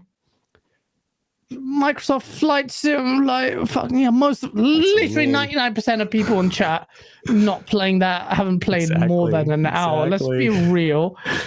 So Hi-Fi Rush is a beautiful looking game, but Hi-Fi Rush is a win. Surprise drop, niche game, whatever. It's AA, but it's a good game, quality. We not take that away from it. But you need the big bangers, man. You need to the power narrative was also flop. So now we were looking at the first party titles to really deliver that source. And that's where we still are waiting for the promise. We're still waiting for the Xbox Series X promise. This is the bit that I forgot to mention earlier. We keep saying, when I said that he's listening squarely to us, I swear to God. No, this is wanking myself off. But been saying console gamers feel like second-class citizens. Phil Spencer in this interview multiple times talks about console gamers. I think I'm pretty sure he even says like console gamers don't feel like first class or treated or whatever. Obviously, put up or shut up about that, but he acknowledged that, and that was a surprise to me. That was a surprise to me. So the surprise to me on the previous one was more the fact that he acknowledged the fact that they were knowingly misleading in their representation of what game footage they showed. Yeah, that was and that better change because he's put himself out. He's put himself out here in multiple positions. By the way, that is a great one. And he talks about the console performance, representing what the console does. We've been seeing PC gameplay for ages, so we need to see a console, which is what you can expect. Because if you don't get it in June, you don't get an explicit description that this is a console game, then we're going to go full Metal Jacket. I don't even remember which movie that is, but we're going to go raw, is what I'm going to say. We're going to go You're just shoot yourself in the showers? That movie. We're gonna go raw. We're gonna go raw on them. So, but I will say this: look, despite the fact that the June showcase may fix it, the games may deliver, I still think, and this leads to the final clip that I've sent you, Asa, the contentious one that has been weaponized by the PlayStation guys, has been a subject to much debate by the community at large. But the leading to that, as much as I like Phil, I think he's too nice. I think he needs to be aggressive.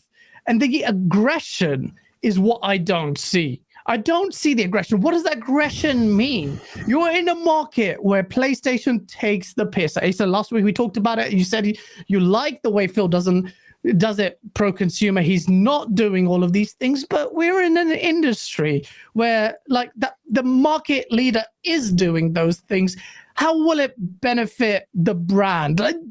I just think heightened competition. I'm torn on this because I despise money hatching. I hated it when it happened with Titanfall 1. I still hate it because it's shit. But some sort of aggression. And this is the bit where he comes in and goes, look, we're going to play it now.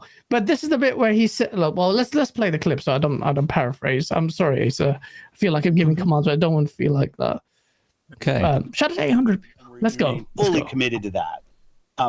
We're not in the business of out-consoling Sony or out-consoling Nintendo. There isn't really a great solution or win for us. And I know that will upset a ton of people, but it's just the truth of the matter is that when you're third place in the console marketplace and the top two players are as strong as they are and have, in certain cases, very, very discrete focus on doing deals and other things that will that kind of make being Xbox hard for us as a team. That's on us, not on anybody else. Our vision is that everybody who's on console has to feel like they have a great experience and they're a first-class citizen. They've invested a ton in our platform. But we are not in a position, and I see it out there. I see commentary that if you just build great games, everything would turn around. It's just not true that if we go off and build great games, all of a sudden you're going to see console share shift in some dramatic way. We lost the worst generation to lose in the Xbox One generation, where everybody built their digital library of games. So when that was hard pause. There we go. That was hard pause. Asa, before we get to the gents, I want to get your take on this because I haven't heard you on this point. I don't think you tackled it in your video.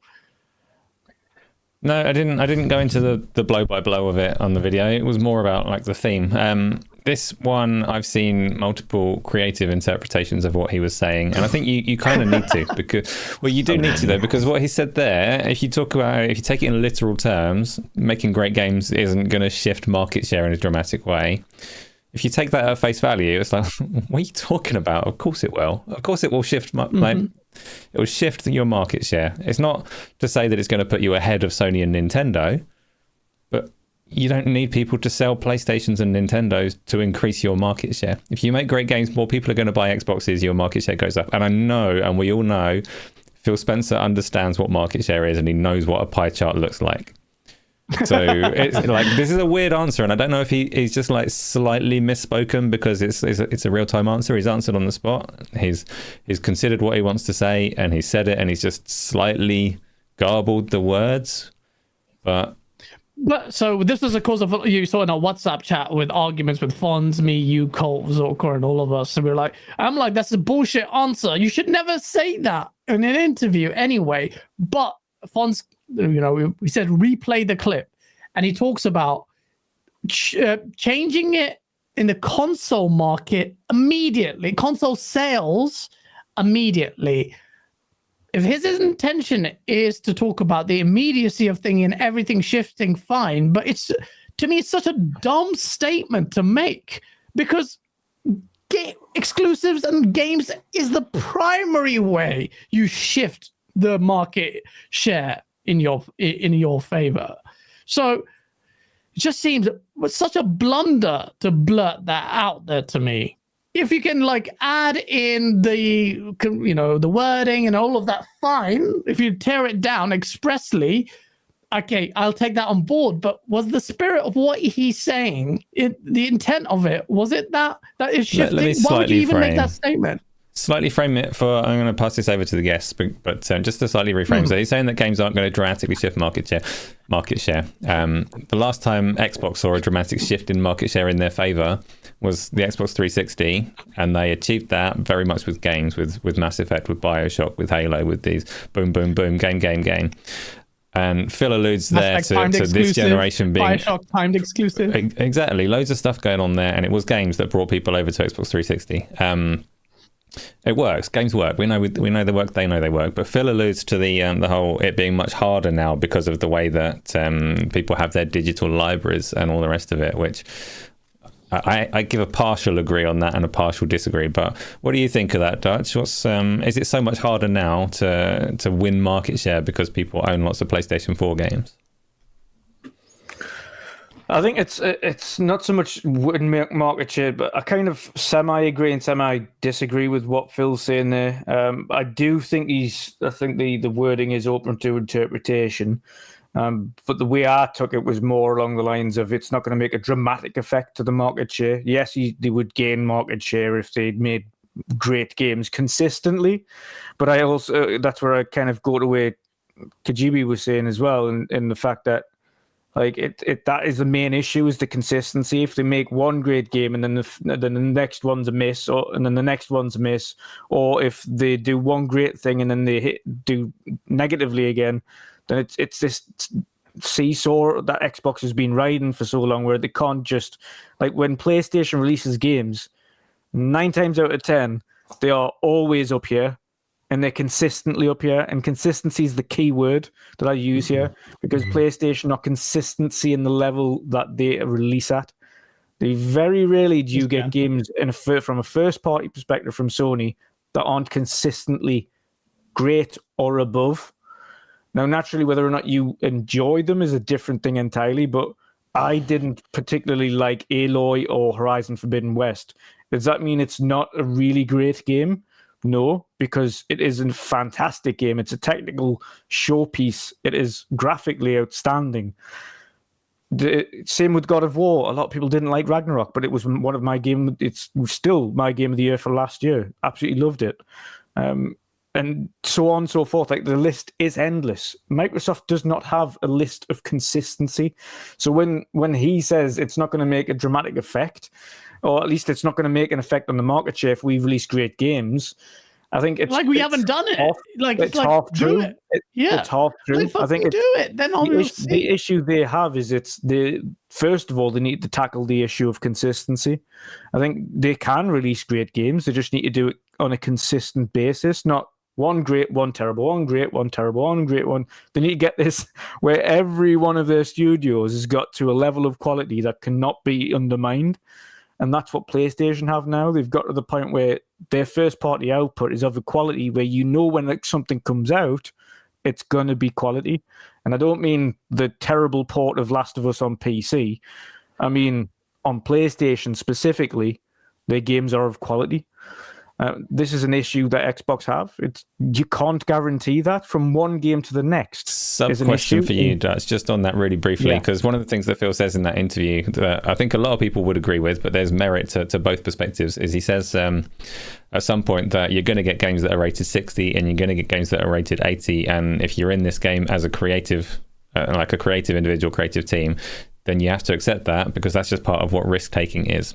And what you're saying there, kind of like the PlayStation obviously don't take that many risks, and they've hit that consistency that you want. But we want both, right? We want consistency and we want risk taking, and we should accept some lower rated games. So do you think consistency is actually key, or do you think just having some games that do hit those 90s are key? Because those are different. I think consistency is. I think consistency is absolutely key. And I don't agree with the you're going to get some games at a 60, you're going to get some games at a 50, whatever that notion was. Because if it's a good game, regardless of what risks you're taking, people like great games, like Pentiment. That is an extremely risky game, but it reviewed for astonishingly for a game that nobody asked for. And nobody really, the vast majority of people didn't care for.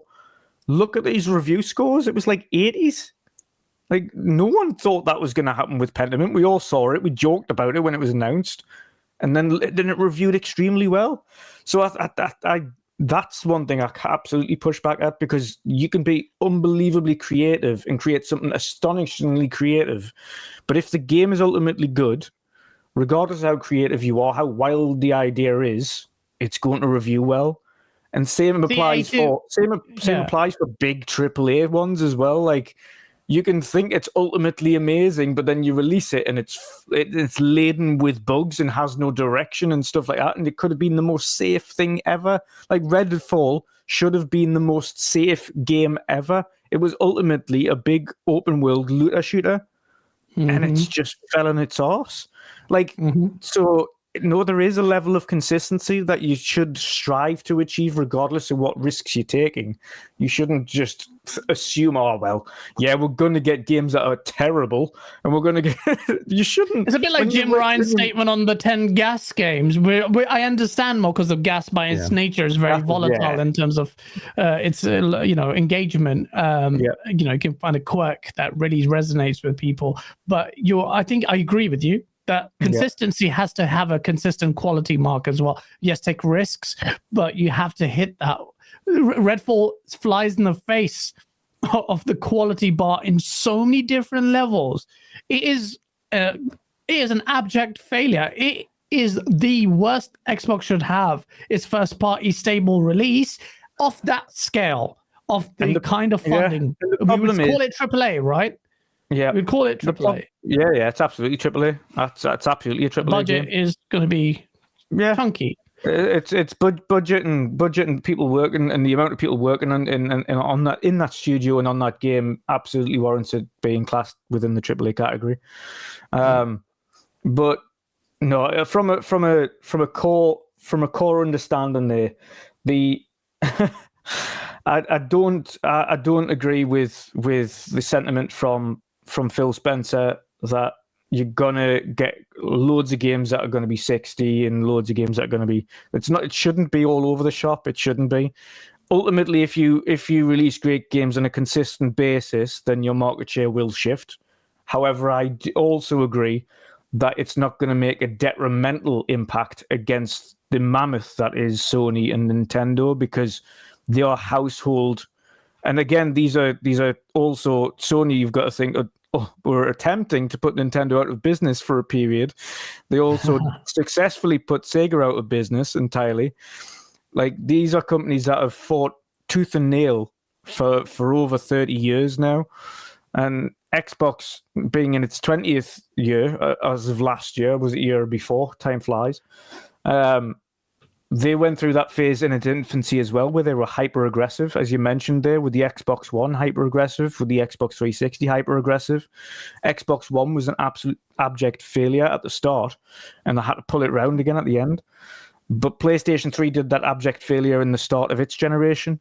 And pulled it out. was an absolutely terrible ecosystem that was an absolute pain in the arse to develop for, which is why it started off so slowly. But to the end, that's when they started to pull it back, and then the PlayStation 4 smashed it out the park, and then they've never looked back since. And this is Xbox at their moment of, I wouldn't even say PlayStation 3 because they have the hardware capable. They just need to get into a consistency time for what that is essentially what they need to get at now. And we've been saying it for months on end now, of what feels like years, in fact. They need to be consistent with their releases. We need a 2021, but we need 2021 every year. 2021, they knocked it out the park.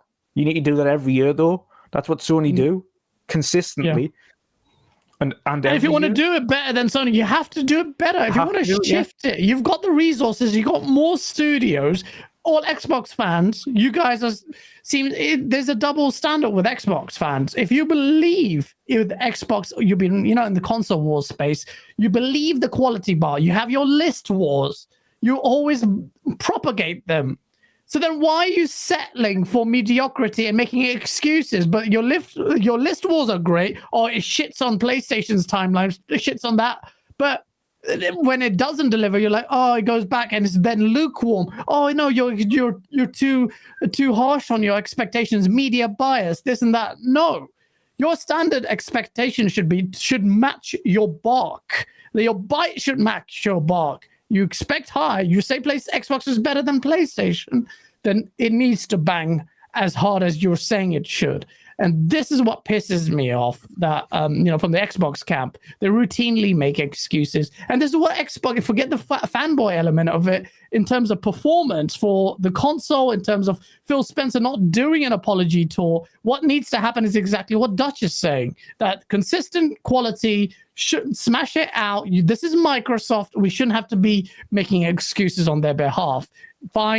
Time and time again, we've heard this. It really is time for Xbox to just shut up and do it. And the most hardcore Xbox fans are pissed off, rightfully so. And it's to kind of finish it off there. The reason I'm saying in terms of the market share won't detrimentally impact is I'm not talking about North America. I'm not talking about the UK. Those are very competitive markets and with regards to market shares there, and they can swing here or there. But obviously, being in both the UK, but also having nationalities in the Netherlands and Germany and across Europe, there are marketplaces there that Microsoft are almost non-existent. The Netherlands is one of them; it's almost non-existent. Germany, almost non-existent.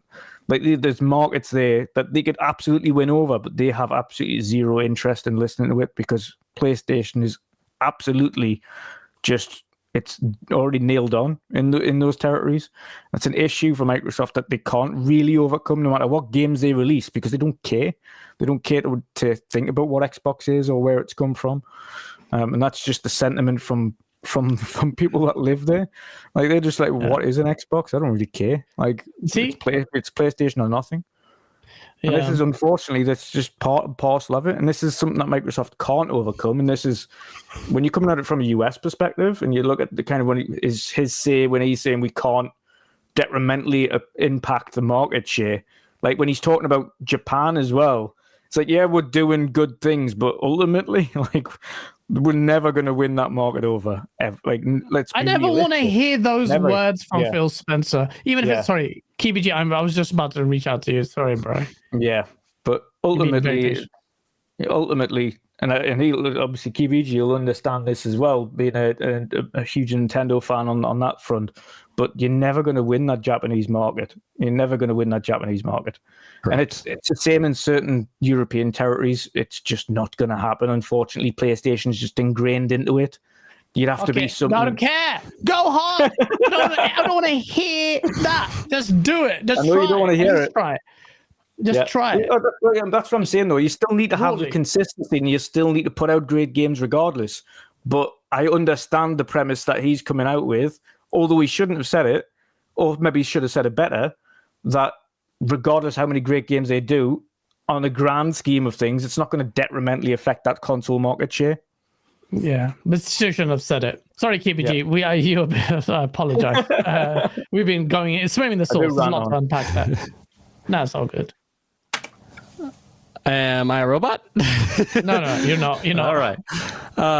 So some folks were resonating with some stuff I was saying earlier, and I'm one of the reasons I was pretty hesitant, but also happy to be on this panel is because I had a feeling I might have a very different take here, and Good. I think I somewhat do. Not necessarily hugely, because I agree with a lot of the stuff you guys are saying, and I even wrote it out here. I need to read this out loud. There are two different ways people actually, I want to also shout, there was a $2 super chat earlier that said, keep it playing, you missed something. And what he's talking about is Phil kept going to say, even if Starfield is an 11 out of 10 game, it's really not going to change that much. And that's probably, I'm guessing, man, that's what you want us to keep listening. There's two ways people heard his quote earlier. A, quality games don't matter. It's more important we do other things to win the market.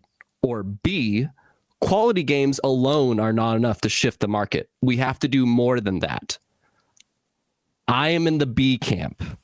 He did not say we do not care about quality games. Quality games are just not going to move the market. That's not what we're focused on. He never said that. Yep. Ever. He didn't. That's something that needs to be said clearly. Yes. Thank you for saying that. And so, because a lot of people took that quote to him saying, listen, it doesn't matter if we make good games, and for some reason that was the interpretation so many people took. And that's not what he said at all. What he's saying is, as you guys are saying with this market shenanigans, that can't be the only thing we do. It still matters. It still matters to us. Obviously, Phil didn't want Redfall to happen. Now, is there ways it should have been corrected? Yeah, but obviously he doesn't want it to happen. Obviously, the people that worked on it don't want it to happen. None of them want it to happen. They want it to be that above 80 area. They want it to be that 11 out of 10. If you're a YouTuber, as you know, this panel might have a couple, maybe. I don't know. Maybe some of us are. We're not going to release a great video every time. Mm-hmm. We want to. We want every single one of ours to be a viral hit. But does that happen? No. And that's what Phil was also getting at is, obviously I want every game to be great. But if you're going into any creative field whatsoever, and you are expecting, no matter what kind of creator you are, if you're expecting everything you create to just be in that upper area, then you have to be ready to be shocked, because that's not going to happen every time. Now, some do pull it off. Some absolutely do. But it's just, you should go in with that bar set. Absolutely. But are you going to be successful at it? No idea. You won't know that until it actually comes out, unfortunately. So, but I just want to clarify that statement, because there was those A and B's that people read, and I mean that you're right there, and I'm glad that's a lot of people in chat. I saw Delilah earlier say, look, they're not talking about market share, they're talking about console. These are the express word he used, the console space. Again, I say it's a reckless comment off the cuff, and this you can't prep for these, I guess, because there's a testament to Phil Spencer that he went in and tackled that point. But generally, I think we all agree the great games is how your focus is.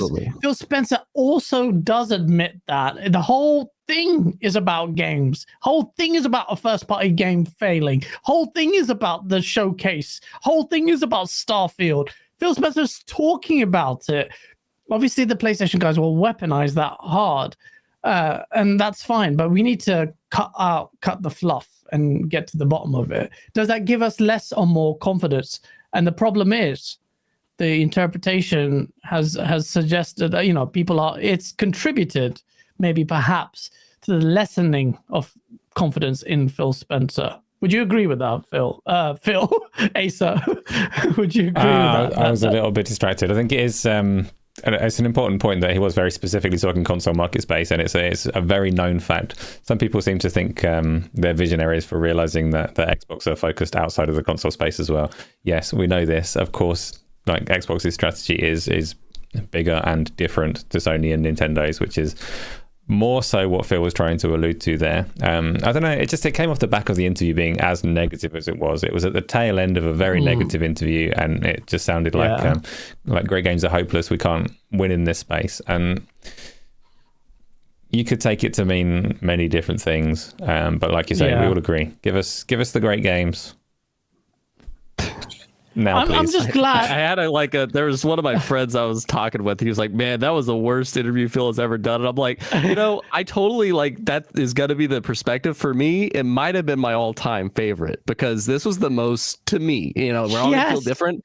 To me, it was the most human I felt Phil ever was, personally. Thank you. Personally. People I are felt feel the same. That's fine. Yeah, because you could tell, man, whether he's put it on a face or not, sure, maybe. But after the CMA situation and then Redfall, you could tell, even at the start, man, if you watch the whole interview, which I did recently, this is deep. He's the most human ever because he's really, really sad, just like all of us. Hey man, he's not allowed to be happy. That would ever go on a show after all these blows, and that's what I'm saying. Dude, no one does that. That's insane. You have balls, and the Kind of Funny team tell him too, man, thank you for being here, because I'm sure this is gonna be a hard show. And Sobal Mike, I'm actually a Kind of Funny fan, by the way, so yeah, there's that. So I know these guys, and Mike is such a hype person. He's always trying to talk like good mood or whatever, and he starts off the show, he's like, and I gotta tell you, Phil, we're gonna start off hard, so here we go. And so first off, how you doing? He's just like, I have been better. I'm like, oh, he's either gonna do that cranky mode. Realistically, though, when you're kids, imagine you're a parent and your kids are getting in trouble and they're doing stuff. It's like, God damn, man. By the way, your new adopted kid, ABK, yeah, we had to expel them from that school. God, man, there's just it must be a lot of stress. You have to let that human side out, and I think we definitely saw that. That's not me trying to cover him up. I'm just saying, no, it's admirable as a human being to be willing to do that. I mean, I'm grateful, and I agree with you that interview was one of his best interviews, because there is value in seeing this man deflated. Phil, wait, let me clarify. That sounds like a dick. This guy's reveling in my pain. But Phil, you have to understand. You are, guys. You have a silver tongue. I am okay. The reason why I'm not reveling. Fuck. Maybe a little bit. Bathing in it. Not reveling, Phil. I don't want to see you stressed. I don't want to see anyone stressed. But I'm soaking in the realness, because this, to me, is the point I wanted you to be in. Well, I never wanted Xbox to get to the point where it was so critical that we have to have this conversation all over again. Make or break time. But you fucked it up for 2 years, man. So now I've been watching since last year. All the Xbox have been coming at me. I wanted to see it with my eyes. You looking stressed. I saw it at the Game Awards, and you just sat there, and Sony took those awards, but you didn't make any statement. I'm like, oh, there you are. You're sitting front row, one, looking sad for yourself. Where is the statement? Where is the fight? Where is the fire? Now I see a defeated, deflated man. Bro, listen, Phil, if you're ever watching in party chat, look. Fuck Colt Eastwood, man. I will talk to you on a level. But shout out to Colt. Shout out to Colt. I will have no friends at the end of this. But look, through that adversity, we get real answers. And again, the future is still uncertain, and I still think he needs to be aggressive. And I shared that James Allard quote because I like this guy. He was Phil, but he had ruthlessness, and I just think, Phil, I'm talking like he's listening. He's too nice, but I wanted to see that. Now, when Sarah Bond makes the statement, through adversity, you'll see, leadership rise, or blah, blah, blah, whatever she said.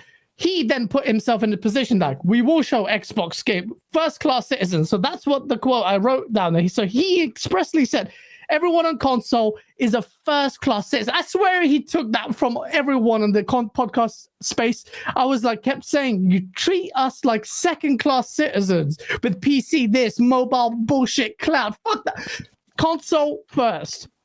And he said it. So we're going to call you out on it on the June showcase. You're going to games, quality, consistency. He was a bit hesitant, but he goes, I think it is strong. That's okay. I understand why you'd give that answer, because you go raw and go, no, we're going to kill it, boys. That means like, okay, that's something I would say. Because if I was the leader, that would happen. No, but that's the right answer. So the games need to bang. You put your position out there, and you understand the console gamers first. You understand that these games need to bang, and that you will never show gameplay that's not representative of the console space, of what the series consoles can do. If you don't do that, I will you up. Not literally, but verbally. Sorry. There was one somewhat right side of that, like a little teeny. Robot. Why is this that Pornhub starts plays and he just turns it off and then it goes back? I don't know. It's like I need to switch it. Are we good? Yeah. Yeah. No, there was just a teeny bit of a nugget there in terms of like now you got to bang. Like so, he was saying how I guess Redfall was more in the development process than Starfield was, and we're more happy about like how we jumped into that one much earlier on, so we could do more with it or whatever, and quality whatever. So hopefully that's a good sign for Starfield. We'll find out. Oh, and on the Starfield point, though, and shout out to Snowbike Mike, 60 frames. He said he understands the importance of 30 and 60, yeah? And what it feels like, yep. Now, people are just saying, like, we're going to get an answer definitively on the showcase. He goes, yep. But to me, reading this guy's face, he's like, yep, don't fucking ask me more. Well, there was supposed to be quick don't answers. It was like the quick question segment. And it was funny. He's like, that one he answered quick, but then the next one he's like, okay, I need to go long-winded on this one. Well, well, Snowbike Mike, rate him for the odds, the question, but if his balls were a little bit bigger, he would have said, hey, is it 60 or 30? Oh, in which case, I don't think he would have answered it. And just on that point, I think the guessing, full guess, there's going to be 30. If there's going to be a perf mode, it's not hitting solid 60. It's going to be a fluctuating Jedi Survivor kind of thing. I'm just guessing. I don't know. 45. But yeah, like, so this is a lot to pack. Before we go, let me just hit these super chats. Thank you. VR2 with the £2 super chat. If you still sub to Game Pass, you deserve that L. What? Why? We've got other good games there as well. Like we talked about Ravenlock. I just freaking played that. It was fun. But yeah, like for the value of the AAA thing, I agree. If it carries on like this, and Starfield's shit and Forza's shit, which is unlikely, but if it's shit, then it's an L. But so far, we're not getting the source. So kind of, yes, I agree with you, VL2. Rice Eater 79 with a $2 super chat. Ecosystem reasoning is bullshit because crossplay exists. Not all games are multiplayer, not crossplay. This is the digital library thing. So, like Phil said in the interview, that losing the Xbox One generation was the worst generation to lose because people built their digital libraries. And I partly agree with this sentiment and partly disagree. I don't think that is true. We know that Phil really values the digital catalog and has gone to great pains to make sure that the Xbox is a really good place to play the games that you bought in previous generations. And Sony haven't so much, and Nintendo definitely haven't, right? So it's important to Phil and it's important to Xbox, but it's not the reason that the PlayStation and Nintendo are selling as well as they are, right? But there is, and this is the bit where he has to speak very carefully because this is what regulators are looking at in various terms. There is very much truth to the fact that network effects, cumulatively, so your digital library, but also your friends, your trophies and achievements and all of these kind of things, these are all reasons that people do stay on a platform and go from generation to generation. What I wouldn't say, I don't feel that the digital library is being like formative in the Xbox One generation is the big key that he thinks it is. I think if they lose any generation with these network effects in play, it's really difficult to recover. I don't think there was something magical about the Xbox One. I think last gen was particularly important. I don't think that anybody has bought a PlayStation 5 to play their PlayStation 4 games. To stick with the IPs that they love and play the new versions on the PlayStation 5, yes. To stick with their friends, to have that brand familiarity, to have that trust in the console, all of these things are true. But I don't think that the Xbox One generation... Well, I think that most of the network effects, or some of them, games is games, but friends lists and achievements and all of these things were things that Microsoft pioneered on the previous generation with the Xbox 360. Network effects really came into play at that point in time. And I think if they dramatically lose this generation, the next generation, or any other generation, it's just very, very difficult to recover. And it will be forever. Like, I just think it hit a point there, the tipping point last gen. Sorry to give it to you. Well, the word recover is a good one, I think, because so for instance, you know, I have a friend or two that they heavily. I'm good, right? Yeah, you guys hear me. Oh, my robot thing isn't here, but I got friends that are stuck on PlayStation, you know, and they got a PlayStation 5 and they'll play Elden Ring. They'll play when Suicide Squad comes out. If they get that game, they'll play it on PlayStation. They'll play all these multi-plat games on PlayStation because they've been firmly rooted into that because of last gen, because they got the PS4 or whatever, and they like love their exclusives or whatever. Now they just, whether it's brand loyalty or whatever, they are now like firmly seated into that. And one of those same friends I have in mind, he got a Series S to be a secondary console, but he never touches it. He's a big Sonic fan, you know, and he got Sonic Frontiers, which was totally multi-plat on everything. And he loves Nintendo too, but he got it on his PlayStation because that's where he's rooted. And so I think that's what Phil was talking about, is like, you know, no matter what the game we put out, like it'll be great if it's exclusive for sure and people come over, but people are so firmly rooted because of that generation that we heavily lost, and it's really hard to get them back. And I think that's an important point personally. Like that, losing that gen was a big hit. Do you know who else lost that gen though? The Wii U. And Nintendo were fine. That's true. That's a good point. Which gen is that? So that's the point of like this. Well, but the Switch. So they took a big gamble with that. Like they wanted. Nintendo doesn't even care. That metric doesn't apply to Nintendo. Nintendo doesn't even care about that. But that guy's important though. Not in the high-powered console category. Come on, we know. Whether they are or not, though, Microsoft are choosing for that category to apply to them, right? Like if Nintendo can say, actually, that's not important to us, we're going to do a different thing, and you could argue that that's what Microsoft are doing, and that's why they're doing like cloud and all the rest of it. They have said, this isn't working out for us. We need to go in a different direction, but.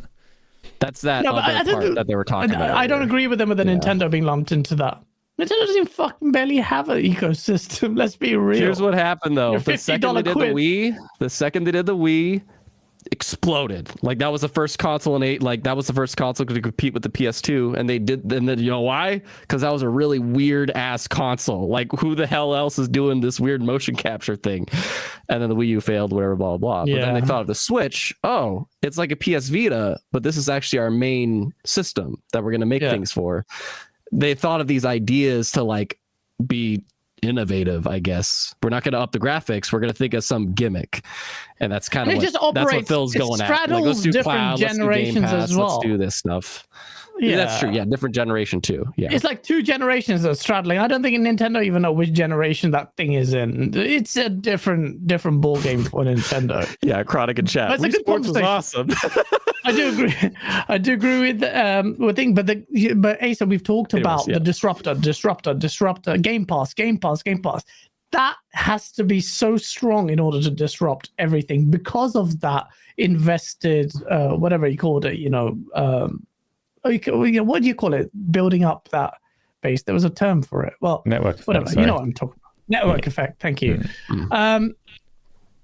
RRD, don't pause it. There's more. Asa, I don't think that's relevant. That's what that 11 out of 10 thing was that I was bringing up. I'm guessing that's what he was talking about. Yeah. Oh, okay. RRD says don't pause it. There's more. I did try to bring it earlier, RRD, but thank you for super chat. But I think we've touched upon it anyway. Huggy Channy. The $10 super chat. Xbox first party only games meta since Series X. Grounded 63. Did it make waves? Halo Infinite 86. I consider it a failure. Forza Horizon 2. Yes. 92. Yes. Psychonauts 2, which is essentially a multi-plat, but it falls under the Xbox's banner. Yes, but it's a multi-plat, fine. Deathloop, which released a year ago on PlayStation 5 before it even came on Xbox. Okay. Pentiment 86 that hardly anyone played, but it's a good quality game. We talked about it, niche, fine. Hi-Fi Rush 89, niche game, great game. We hold it in high esteem, fine. That's a good one. Ghostwire, another game that came out on PlayStation 5 a year ago before it came to Xbox, but it's still first party, fine. Redfall, yeah, one bad game. Come on, Hoggy. Do you see, like, I get it. On the list, it looks good. The reality of its effects are dampened because of the reasons as I'm reading out. I think cultural impact is maybe the word you're looking for. Just impact effect. I think that's what people are looking for. Good way to put it. That's a good way to put it. And Huggy, these might be an indication of how things go forward. But Huggy, you mentioned Deathloop. You mentioned Ghostwire. The moment it comes to the Xbox slate, Redfall comes out from the same guys. It's like, what the? That's why it hurts. Seth MacLean doesn't hurt, but it does. Maybe, I don't know. Seth MacLean with a $5 super chat. He never said they were going to try to make. They weren't going to try great games. He's explained that strategy with Game Pass, PC, and cloud. Agreed, and we've all agreed that there is just a reckless kind of comment that was open to misinterpretation. Seth MacLean, Nintendo pivoted to handheld, like Xbox pivoted to services. Do you agree with that, Asa and gents? Are you both shaking your heads? They're clearly pivoting to a degree. Like, a lot of people question whether Microsoft still value the console space at all, and the answer is yes, and they will continue to. But there's always this big conversation about whether Microsoft will go like a third-party publisher or not, and whether that's good or bad for them. And it's a weird conversation to have because Microsoft kind of already are third party in some regards. Like, they can walk that line, they can cross it, they can go back and all the rest of it. They can release games on other platforms. They release all of their games on Steam, and like, yeah, it's on Windows, but it is Steam. It is another platform. They can pick and choose to put, like, not Call of Duty so much, but Minecraft and certain other games they can put on whatever platforms they want. Like, they can act as a third party and they can have a console. The console for Microsoft is one on-ramp into their ecosystem, and it will be valuable as an on-ramp for a long time. So yeah, it's only like maybe only 100 million people are interested in consoles, and maybe they can't increase that ceiling anymore. That's 100 million people that spend a lot of money, and consoles will remain as an option for them. But Microsoft's strategy is bigger and broader. We know that. They've said that very openly for quite a long time now. So. Yeah. No, fair enough. Right. Is there more to unpack on this? I think, gents, it's been freaking long, yeah? And we talked about it. Chat. Look, I think we all agree. The big sign is the showcase. Can I get this from Asa, actually, before we get to CJ? Asa, do you think that? Do you think this showcase is... How important do you think this showcase is for Xbox's fate? Do you know what? Nothing is important. Like Phil said in the interview, like, ultimately, yeah, we like these kind of things. There's this little community that follows it really closely and loves these kind of things and loves the excitement and chases the news and wants the rush of all that before it happens. But ultimately, Xbox needs to give us a controller in our hands and great entertainment on our screens. If the showcase falls apart and they still deliver us the games, I'm happy. If it's the other way around, if it's a brilliant showcase and then we don't get any good games or they all turn out to be awful, then that's a disaster. So no, the showcase is not that pivotal. It's very pivotal to you and your little console war community, though. You need it. Listen, ponies, I know you're watching. Look, I put it out there. I'm giving them little. I appreciate. I'm saying they have to deliver bang, and I have a high standard for what constitutes that. You please. Higher than some of you guys, and also the games have to bang as well. So I'm saying doubly they have to do it. Okay, bastard, be happy with me, bastard. I'm asking for both, but the reality is true. Asa's right. We have very fickle short-term memories. So yeah, it's gonna be okay. I am still confident. I'm confident. I don't want to say that. Because say confident feels like, oh, Gaz is confident, and he doesn't give a fuck. Oh, who knows who I am? But just anyway. KBG, tell me how important it is. I shouldn't have asked Asa first. What is going on in the showcase? Tell me it's important. It's not as important as Gaz makes it to be. This is why I don't get. This is why I never get Asa first. Listen. He has a sensible thing and he kills the source. It's too sensible. Well, I saw somebody in the chat say this. It's like we say this every year. Exactly. Yeah, we say this every year, and it's it's a Nintendo Direct, it's a PlayStation showcase, it's Xbox's situation. Even if they have the most banger ass showcase, I kind of mimic what Asa and Phil said. It's just about, great, now we know what's coming and we saw the things, and I'm hoping what Phil's learned now is how to communicate things better. That is a big takeaway, and hopefully they communicate things better. And they either, that's what I'm especially curious about, is do they bail on that 12-month window? Are they going to firmly state this is on Series X? Are they going to do that stuff? That's what I will be very curious about. Yes, I am very much hoping to see Hellblade 2 there. If it is there, that will be maybe one of my most anticipated games of the year, easily top 5. But I'm especially curious how they communicate certain things, their messaging. That's going to be something I'm very curious about. Actually. Yeah. So that to me, I'm curious how that will change, because we're going to see the same stuff. We're going to see a cinematic, maybe. We're going to see a reveal, a surprise. We're going to see some gameplay. We're going to see the usual, and maybe some updates on things we haven't seen in a while. But how are they going to phrase it? How are they going to presentate it? That's going to be something I think that'll be very important in terms of this change. That might actually be subject to change. Based on all of this, they may have changed their script a little bit on how to say it. We understand. There might even be a little apology or acknowledgement of failures. They might not be, because if it's like these they probably shot the whole thing already, though. Unfortunately, I feel like that. As well. If it was pre-recorded, then they had to they've had to have this ready by now. So it would be good. It would be better if it was more dynamic, though. There's a little room to add a little bit of spice, because this is what gamers like. Like, yo, you may not think that, bam, now we're gonna show you the source. Bro, Phil, just fly me out there, man. Just pay for my flight. I'll tell you straight up if it's shit or if it's good. Unlike Carl Eastwood. No, shout out to Carl. I was just gonna beat the shit out of me after the show.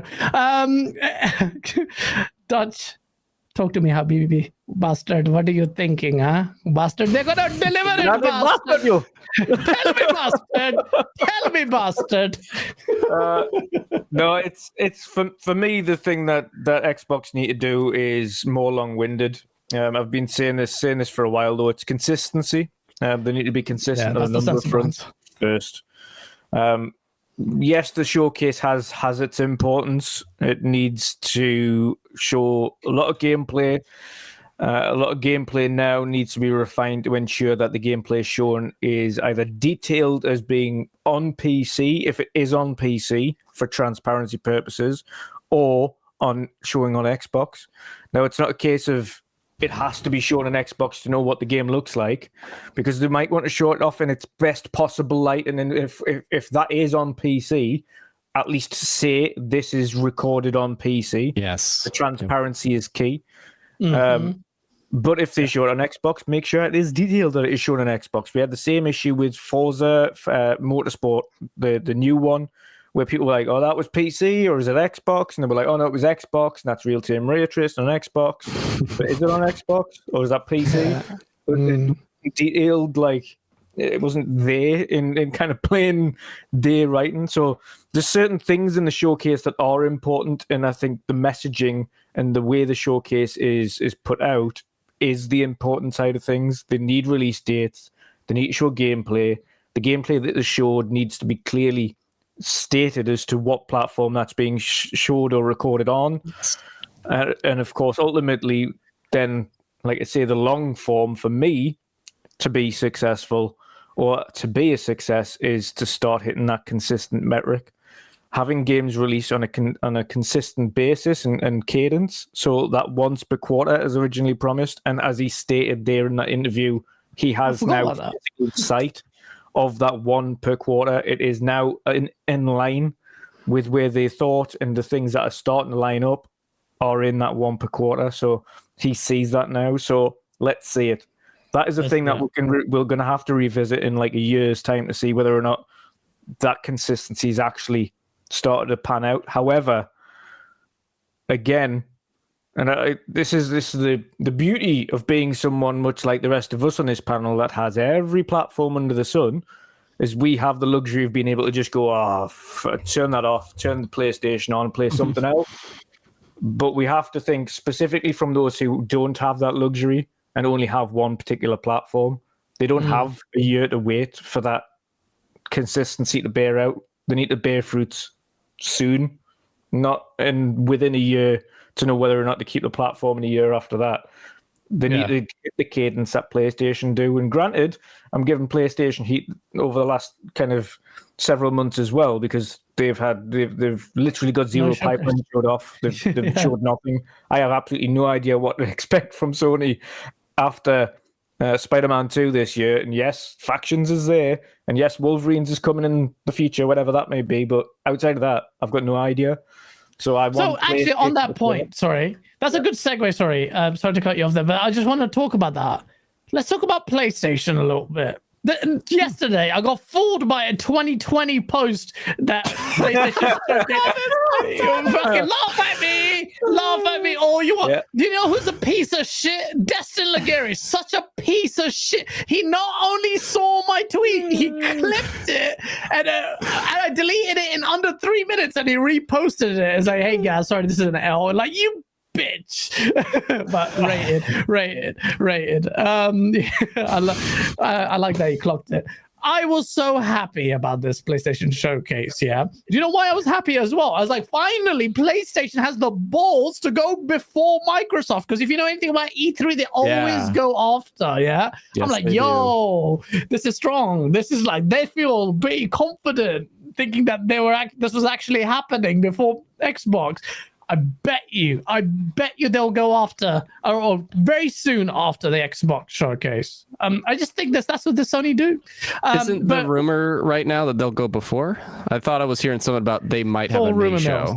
It's very rumor. Yeah. It's all rumor mill. I mean, if I was PlayStation, I would not go before anyway. It just tactically doesn't make sense. You haven't announced it. You have the benefit of it. Get extra time. You'll react a little bit. There may be some projects there where you're like, we can hold back on it, or if it's a shit show from Microsoft, we'll hold back on it, or if it's a really good show, I'm like, let's just double down on the momentum. Although PlayStation doesn't really need to be that reactive because PlayStation is killing it, but it's still important to them. We know it's important to them. But oh god, whoever trolled me, I see A2 in the chat. He's like PlayStation's waiting for that EU decision.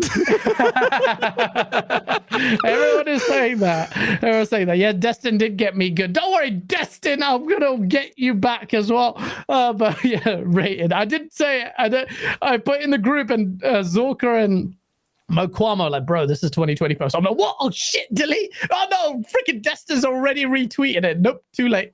But we need something from PlayStation. PlayStation has a really to be honest, on the third-party money hacking deals that were going to be really good, because Final Fantasy 16, I'm really hyped for Final Fantasy 16. I haven't been this hyped for Final Fantasy since maybe 10. 8 was amazing to me. I haven't completed, but 10 I really liked. After that, after 10, it's not. This is what Sony are masters at when they know they have a dry spell. Like, this is forward planning 101 from Sony. They knew this year was dry as hell, so they were like, right, we are nailing down Final Fantasy. We're nailing down Forspoken, which didn't pan out. We are nailing down another Final Fantasy where we've got Stellar Blade in the works there. Stellar Blade looks dank. Now, I would argue that's Robot good of them to do. Robot. Damn. Now, I would argue that's good of them to do, though. Yeah, that's what I'm saying. They paced it out, and that's what I want Xbox to do too. Like, they paced out stuff, whether it's first party or not. Like, here's our slate. And they're not next to each other, so you have plenty of time, kind of a thing. Yeah. No, exactly. It's true. It's perfect. It's forward planning. It's knowing your weakness. Okay, this year we are dry as hell from first party. We've got one game at the tail end of the year. We need to fill that gap up with something that is exclusive to just this platform, which is why they went so heavy on the exclusivity on these titles and saying, you cannot put these anywhere ever. Never mind short term, long term, medium term. These are not going anywhere ever. And that's because of this mini dry slate. On the back end, I fully expect Sony to have absolute monsters in the work. Absolute monsters. Oh, yeah. I am now wanting to see those monsters. I want to as well. Listen, a lot of Xbox guys strat, man. I'm telling you, that's their strat. Because in 2016, my opinion, that was like the best E3 show I've ever seen. Was E3 2016 PlayStation? They were setting the slate. Is that God of War one? Oh, just period. No, just the God of War one, or was all-time that E3. That No, was no, when as they in, was started that the the big show. three? They Final started that Fantasy, show. Shenmue, They started the show with God of War. They revealed Spider-Man. yeah. They showed Resident And I agree with Evil. They showed up with Kojima, with Death Stranding. Like that show was crazy. Oh, yeah. And that was them setting up what was basically like the next 5 years for PlayStation. Then they had a similar moment at the start of like just before the consoles came out, I think in August. It was in August or September. They need another one of those where it's like, okay, that was phase 1 of the PS5. Here's phase 2, because right now, like Spider-Man's gonna cap off phase 1, and it's like, okay, we need to know what phase 2 is. We appreciate it, you released everything, you delivered, but what's phase 2? Yeah. Agree. I think that's coming. Let's see with the PlayStation. Like they're cooking something saucy, so their silence is like, But if their showcase doesn't bang, the only concern I have is that Sean Layden was like the should we say the conductor, the puppeteer, the one who loved PlayStation and its gaming segment and could put on a show like that. I do not foresee Jim Ryan being able to put on an orchestrated show like that. What's that teleprompter say? Today we have. Damn it! Shoot it again. I really do miss Sean Layden, man. He was the realest one out there. What have you got now? Jim Ryan, Shuey Ishida's cool, but I can see them having a good showcase, but from like an orchestrated point where they had like an unbelievable orchestra playing their music and stuff like that. Like it's Jeff Keighley's job to do that for them now. Like, yeah, it's true. Yeah, it's true. It's true. Those shows, man. That's a separate convo, but I miss those shows. I do miss those. Now. I can't foresee that with the way that Jim likes to do his showcases. They're very much like semi-old digital type of stuff, and just getting some guy on stage that doesn't really talk that much and doesn't really care. Herman is a good face for them. When you talk about like executives that they've got, Herman is like the gamey one that they can put forwards in front of a camera from time to time. He is a decent executive. Still a lot quieter than like Xbox typically are. Oh, Gaz, we're going to be right back. Yeah. Corey what are we talking Barlow about? Or Herman Hulst? Herman Hulst, yeah. So Barlow since he Herman took over as head of PlayStation Studios, like they don't use him very often, but when they do use him, he comes out and he's got a good presence, and he is one of those people that understands what games are, which is, a lot of people really criticize Jim Ryan for not being this public facing person, but like it doesn't bother me that PlayStation are less public, because again, like we said a minute ago, ultimately what they deliver is what we all want. And if his job is like, if he's an introvert and he wants to stay behind the scenes and stay off camera and just do his job, fine, do your job. But Herman is the one that they should put forward as the do the talking. Yeah, we let our games do the talking. That's pretty much it. Yeah, and I'm not even sure if he knows what those are. I think it's just the one thing we loved about that 2016 showcase. It was the whole song and dance about it all. It was the way they unveiled such a major IP. Like again, as you mentioned, with the orchestra like kicking in with the God of War theme tune and everything. Like, everyone remembers it, and that's what we want Sony to get back to, because, as you mentioned, it set up the entire pipeline for the PlayStation 4, essentially. It was like, right, this is the second phase. This is everything we've got. The back half of the PlayStation 4. Yeah. And then, of course, we all also fondly remember, even though it was a terrible layout, Flute Man. Yeah. You're talking about Ghost of Tsushima? Flute Man. Yeah, that guy. That's you remember those things? Better, though. Now we kind of see it like almost a meta meme now. And it's like, yeah, man, at least they did something. That was pretty cool. So, yeah. I mean, we need to see more from PlayStation. But see, the fact that it was coming before is the part of me like hoping that E3 hype was back. Bro, we had it so good. We had PlayStation, we had Xbox, we had Nintendo, all three facing off in the week. It's so sad that we don't see that. I did a video about that, man. Not that I'm sad E3's gone, but it's like the reason E3 was so special was because this was the greatest gladiator match gamers ever got to watch. It's publishers fighting over our money. It's publishers fighting over our money, and it's amazing. I think the platform holders, it would be good if they could set aside the animosities and sit down together and say, hey, look, for the spirit of the industry, which is also for mutual benefit and depending on performance, but for the mutual benefit for all three of us. We should try Look at and their do it. poker hand. That depends. What do you got? Yeah. No, but it's not out of the realms of possibility. I can see that happening. Really, realistically, these days is the only person that's going to be able to get those three together in one place now. There's no E3's never going to do it again. Like that's unfortunately that's done and dust. I don't think any of them will agree to go back to E3, but I think they will, as we've seen, all work together with Jeff. So it's up to Jeff realistically, if we want to see that kind of thing happening again, to make that happen. He has to be very hard. Without competition, really, there's less impetus. So I really doubt it. But if Jeff has that massive appetite and he can bring these three together, which I think is a really hard task, we'll see. Well, all good luck to Jeff. Tom909 with a £5 super chat, because I disagree with you, Asa. Having sacked off the PlayStation for now, this generation, I often want to go back into the last gen when the updates come out. All those saves are on PlayStation. There you go, Tom. You disagree with me, but you're my number one piece of evidence. You had a digital collection on the PlayStation 4 and you didn't stay there.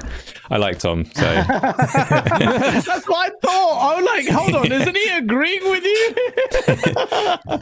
I'm like, Tom, but Nintendo the Otaku, why are we still talking about this unimportant nonsense? Tears of the Kingdom comes out in 6 days, every day coming out, every game coming out after that doesn't matter. Actually, the next topic, my brother's got the cracked version on already. Like, it was out there. Lucky shit. I might actually play it just to cover it for the channel, because I've got it pre-ordered anyway. But yeah, I think Nintendo didn't send us a code.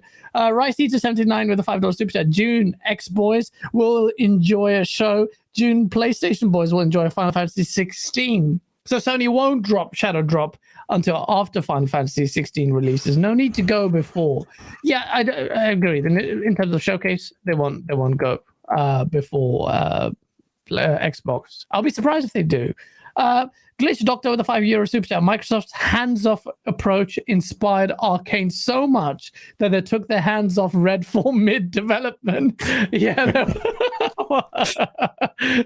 Yep, it's like, yo, fuck it, man. These guys don't care. We don't care. We've got the money already. Actually, at the end of... so, look, I would have thought, like, these guys... I mean, we've been harsh, but rightfully so. I've been saying, like, the quality's been lackadaisical. At the end of Redfall, very few of us have reached this. I found it now. There's a thank you note. And I think it's important to read out, because whilst it's easy for me to shit on their shit performance, it's also important to remember the human element of it. Sadie Boyd, who was a developer there, she actually came out and said it looks really bad and really sad and disheartening to see people, her own colleagues, like laughing at the failure, enjoying it. This is a part and parcel of life. You'll find out that, you know, your colleagues or whatnot, they don't necessarily always want you to do best. But I think for it, just find it interesting. It's not me virtue signaling and say, let's build a little, you know, cozy goodbye to Redfall. Yeah, I've not held back on my critique on it, but just think it's important. When we set out, this is what they said. When we set out to make Redfall, our goal was to create an ambitious new game when building an Arcane's signature creative values. Our focus was always atmospheric world building, exploration, and game mechanics that encourage players to improvise. What the fuck? The challenge was to keep these elements strong as we added an open world mission structure and 4-player co-op. In order to bring Redfall to life, we endured so much: the pandemic, global upheaval, and once-in-a-century ice storm that shut down Austin, Texas for a couple of weeks. The final result is a testament to the people who labored for years on the game. This sounds really bad. I shouldn't have read this out. It's not aged well. Obsessing over every aspect. Maybe I shouldn't have read this because it's not doing them favors. Our desire to make something great for our players and for one another is what kept us going. Directing Redfall, trying to guide the team through all that happened along the way was illuminating and inspiring. We want to express our deepest gratitude to the teams at Arcane, Roundhouse, and Bethesda, and to all our development partners around the world. It's an experience that none of us will ever forget, or I bet you won't. And it's our greatest pleasure to finally turn the game over to you, our players, as we continue to expand and deepen it. We hope that you love Redfall as much as we do. Holy shit, I shouldn't have read that out. I didn't read the whole thing out. I thought you were going to read Sadie's tweet. Oh my God. No, I wasn't going to read that. That would have just tipped the whole thing over, because then she's saying that everyone's shitting on. Yo. So that's interesting, though. Look, I don't mean it if like anyone from Bethesda's watching you. I thought there wouldn't be, but it's like there's a disconnect massively about what they thought their perceived quality of the game was and what the game actually was. When I played it early, I tweeted out, I'm reviewing my Metacritic predictions. It was going to be 63 because I'd played it. And I said this immediately, in 30 minutes. I figured this game is shit. This is why it's really important to have people surround. It's hard, isn't it? You're there, you're working on a product outside, insulated from the world, and you get some focus test groups, and then they give you the wrong impression, perhaps. These people work hard. Developers work hard, and it's sad. It's sad. No, genuinely, it's sad. And it's a harsh reminder of the cost these people. This is a heartfelt message, and can you imagine the mood? Like, we can laugh about it. I can call it shit. I can call it ass 50 times. Imagine someone really listening to that. It's not nice. But I still call it ass because I'm a dick like that. Rambling, entertained with a $5 super chat. And I'm going to hell. Anyone has any idea why Redfall ended up with so many issues and is so empty? It took 5 hours for the game to pick up, but it's still lacking. It's just bad. I don't know. Can I share a tinfoil hat thing that I heard? Like, because I've been hearing a lot of opinions on this, and I heard the tinfoil hat thing, which is like, because I think it was from IGN and Ryan McCaffrey. I think it's Ryan McCaffrey's theory, and he's just like, what if, and this is just total speculation, I have no idea, but just what if Microsoft saw this game, and as Phil said, it's been further in an interview, whatever, and they just knew that this was not going to work, so they just kind of sent it out to die, like, so Arcane could just move on to the next thing. No idea if that's true, but I was like, that's a pretty dark and interesting theory, because if you're an executive and you find out, like, man, no matter what we do, this is probably going to review bad, we should just get it out of the way. We should, like, well, I don't know if they can fix this. I don't know if they can fix this. Well, if you believe what Jeff Grubb said, like, Jeff Grubb's been a bit sketch on some of the info, but he's been legit on sources. He said, and I'm not assuming he's lying, I'm taking his word for it. He said a month prior to its launch, an Xbox spokesman told him this game is a piece of shit. It's going to be a disaster. He heard it from Xbox exec, so there was an acknowledgement there, if you believe Jeff Grubb, that this game is going to tank. I find it hard to believe that wouldn't be the case, having played Redfall. Like, I can't. Sometimes this is why this statement surprises the shit out of me. Like, what? Like, this is a disservice to Arcane if someone externally is coming out and testing their review and saying, yeah, it's good. I find it so strange. This is the same studio that made all the previous games, Deathloop and Prey and Dishonored. Like, what happened? Like, I want to sit there. Tell me what happened so we can maybe help and never have this shit happen again. Final topic. We're going to wrap it up. It's been a long show. I'm sorry, Jeff. Zelda Tears of the Falafel is coming out in a few days. Yeah. Metacritic time. Time. We're going to hold you to it. Chat. Let's see what your Metacritic predictions are. Jesse with 90 starts off the bat. Annoyingly, unknowable 87. Dave 95. Nintendo 96. Nintendo Otaku. French Kid 96. AGH 95. 89. 92. 90. So we're getting around about, Who the fuck said 75? Joseph? What? Okay. This trailer, I've watched it so many times. KBG, you're the Nintendo man.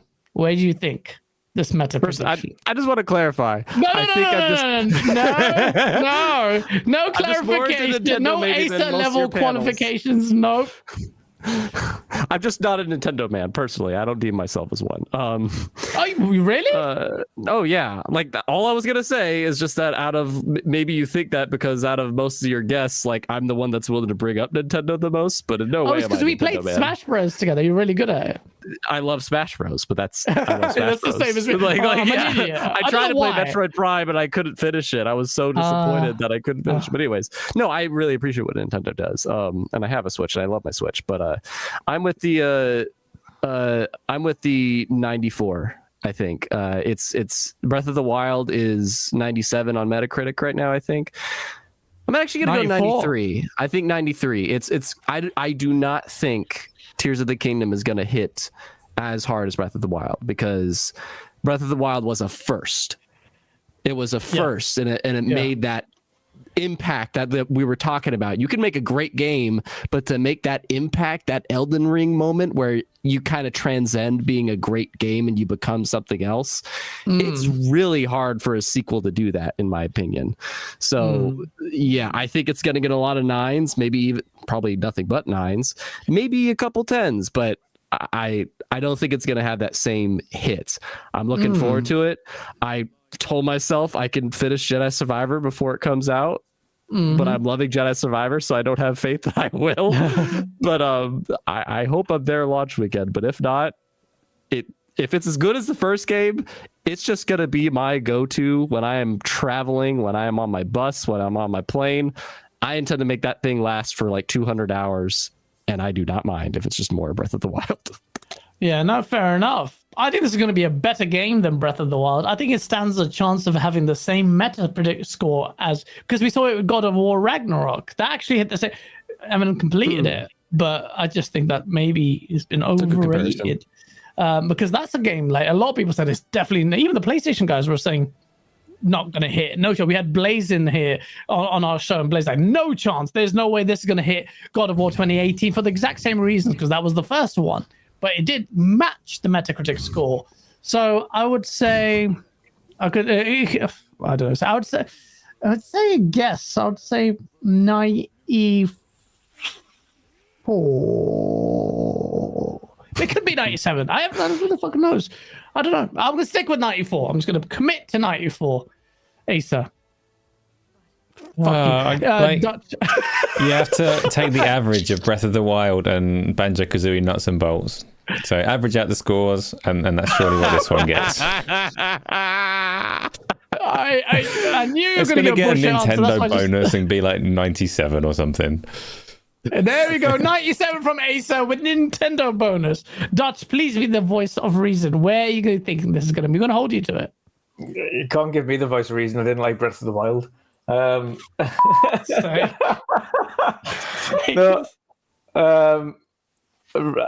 Honestly, I think it's maybe 89, 90. But I also agree with Asa where it gets Nintendo bonus, and it's probably going to score 94, 95. But on a realistic term, I think 89, 90 would be more of a suited thing. Where I agree with Kijiri as well is the fact that Jesus, it's a little bit probably teeth. Casting your spells. Is where it doesn't have the same hit again, because Breath of the Wild did change the formula. It was something new for that. Whereas this is more of the same. Yes, they've expanded it. You've got floating islands. It looks fantastic, and they've added a few extra mechanics, but it is more of the same. So yeah, you made a good point regarding God of War and God of War Ragnarok, but where God of War Ragnarok jumped ahead was that the storytelling was better than it was in God of War. And although I loved God of War 2018, the storytelling in the newest one, Ragnarok, was better. And they finished some things off really nice, and it kind of had you intrigued in what was going on next. I don't foresee that to be the case in this one, and prove me wrong, but I think 89, 90, but probably Nintendo bonus gets a few more points, so 94. I'm gonna go with 95. Actually, I'm gonna go 95. Final answer 95. You say 94. KBG, you said It's funny because I'm the biggest fan of the game and I'm giving it the lowest point, 93. 93. Oh, okay. Asa said 97. I have the least faith, but it's like one of my favorite games of all time. I only say that Asa's because like it's the like that's worst. such a high bar, man. Shit. Ace hasn't even played Breath of the Wild because he's just They're waiting waiting for on a that sale. discount. We Yeah, just disconnected bring it again. up really Bring quick. that. I hope that studio gets work. They're a very smaller studio, and Yeah. it sucks that they're getting shut down. Yeah, but we're back. That's what happens. I'm just bringing that up because it's in the title, and that's it. It's also in the topic number 4, which I skipped. So let me just add to that. Sorry, people who just quickly left as I said it was ending. Sony's shutting Pixel Opus is best known for Concrete Genie, which I've never played. A small subsidiary of PlayStation Studios. Check out the difference in the language between PlayStation's official announcement. Jim Ryan is a harsh mother. This is what it's not Jim Ryan. This is PlayStation's statement. PlayStation Studios regularly evaluates its portfolio and the status of its studio projects to ensure that they meet all the organization's short and long-term strategic objectives. As part of a recent review process, it has been decided that Pixel Opus will close on June 2nd. No, we thank you for your service and all the joy you spread. Blah, blah. Nope. We've evaluated it and we're going to cut you out. That's the PlayStation way. You know what that Whereas sounds like to me is what we were talking about earlier, because somebody was saying when I dropped my tinfoil hat theory, or Ryan McCaffrey's more specifically, people were like, no, if that was PlayStation, they just wouldn't have released the game and canceled it or whatever. Yeah. This maybe sounds like that. We're like, look, you're a very cute small studio, but we only release the giant titles, and it doesn't seem like you make those, so we're gonna have to let you go. And you take like 5 years to make games, and it's not really giving us the return. So they're ruthless. You're right. I don't think PlayStation would ever release Redfall. I don't think they would have. Or it wouldn't be that shit anyway. But what did Pixel Opus say? They say, dear friends, this shouldn't read it like this because it's a serious matter. Our Pixel Opus adventure has come to an end. As we look to new futures, we wanted to say a heartfelt thank you to the millions of passionate players who have supported us in our mission to make beautiful, imaginative games with heart. We are so grateful. And you also had Sean Layden. Sean Layden actually came out and, he's not part of Sony anymore, but he said, he's like, not gonna lie, this actually cut deep. So loved working with this team and watching them level up to deliver the genre busting Concrete Genie, all whilst maintaining a culture of support, inclusion, and challenge. Now a new adventure awaits, only the very best to every team member. And yes, absolutely, especially times like this, I'm sure they'll bounce back. Their pedigree is serious and noted in the industry. I never played it, but I've heard of Concrete Genie a lot. A lot of people hold them in high esteem. Sony has, this is the second studio this gen that Sony has cut ruthlessly just to add sauce, but shouldn't really add sauce to it. They shut down Japan studios in April 2021. So the industry is hard. Like, this is why competition in this space is important, because, a thriving industry will help rising tides help all the boats, whatever the shit the quote is. Ladies and gentlemen, thank you for what is a very long show, but I hope you had a good time. Please hit the like button on your way out if you enjoyed the show. We have a lot more coming for you all. We really appreciate your support, gents. Outro time. Keep it G. Talk to the peoples. Oh, am I a robot? Are we good? Yes, you'll be good. No robots. Thanks for having me on, gang. Like, I don't know. You should do a tally and see who's been on the show as much as, because I feel like I've been here 9 times or something. It's always good to be just chatting with anybody about games, because we care about games. A lot of the people in the chat, you care about games. That's why you're here. We might have different opinions, as this week has definitely shown. But we like talking about games, and we like sharing our opinions about it. And that's definitely what I like to do. And if you enjoyed me on the show, then feel free to check out the channel. You could just find my name in the description. And yeah, I might do a video about the whole quality narrative about Xbox, as I kind of tease in this stream. Yeah. I did some research for it that I think I'm going to do it. I think it'd be an interesting point to bring up, and I can't wait to see the comments going, those numbers are false. And they'll be like, they are numbers, so that's a thing. But I'll hopefully see you there. Otherwise, thanks for having me on the show, guys. Well, thank you for coming on again, and always a pleasure as well. And do make that video. It's always great. And last but certainly not least, is the man who we're gonna touch each other up on Gamescom this year. Wandering Touch. Hope you had a wicked time, man. Tell the peoples what's in store. Yes, indeed. And no doubt I'll be on the show again in the future, because Gaz likes to ask me last minute usually. So. That's who I am. Are you free tomorrow? Yeah, good. It's better than previous years where I've had it like, are you free in 30 minutes? No, it was a blast. It's always a blast. It's great to be back on with Sam as well.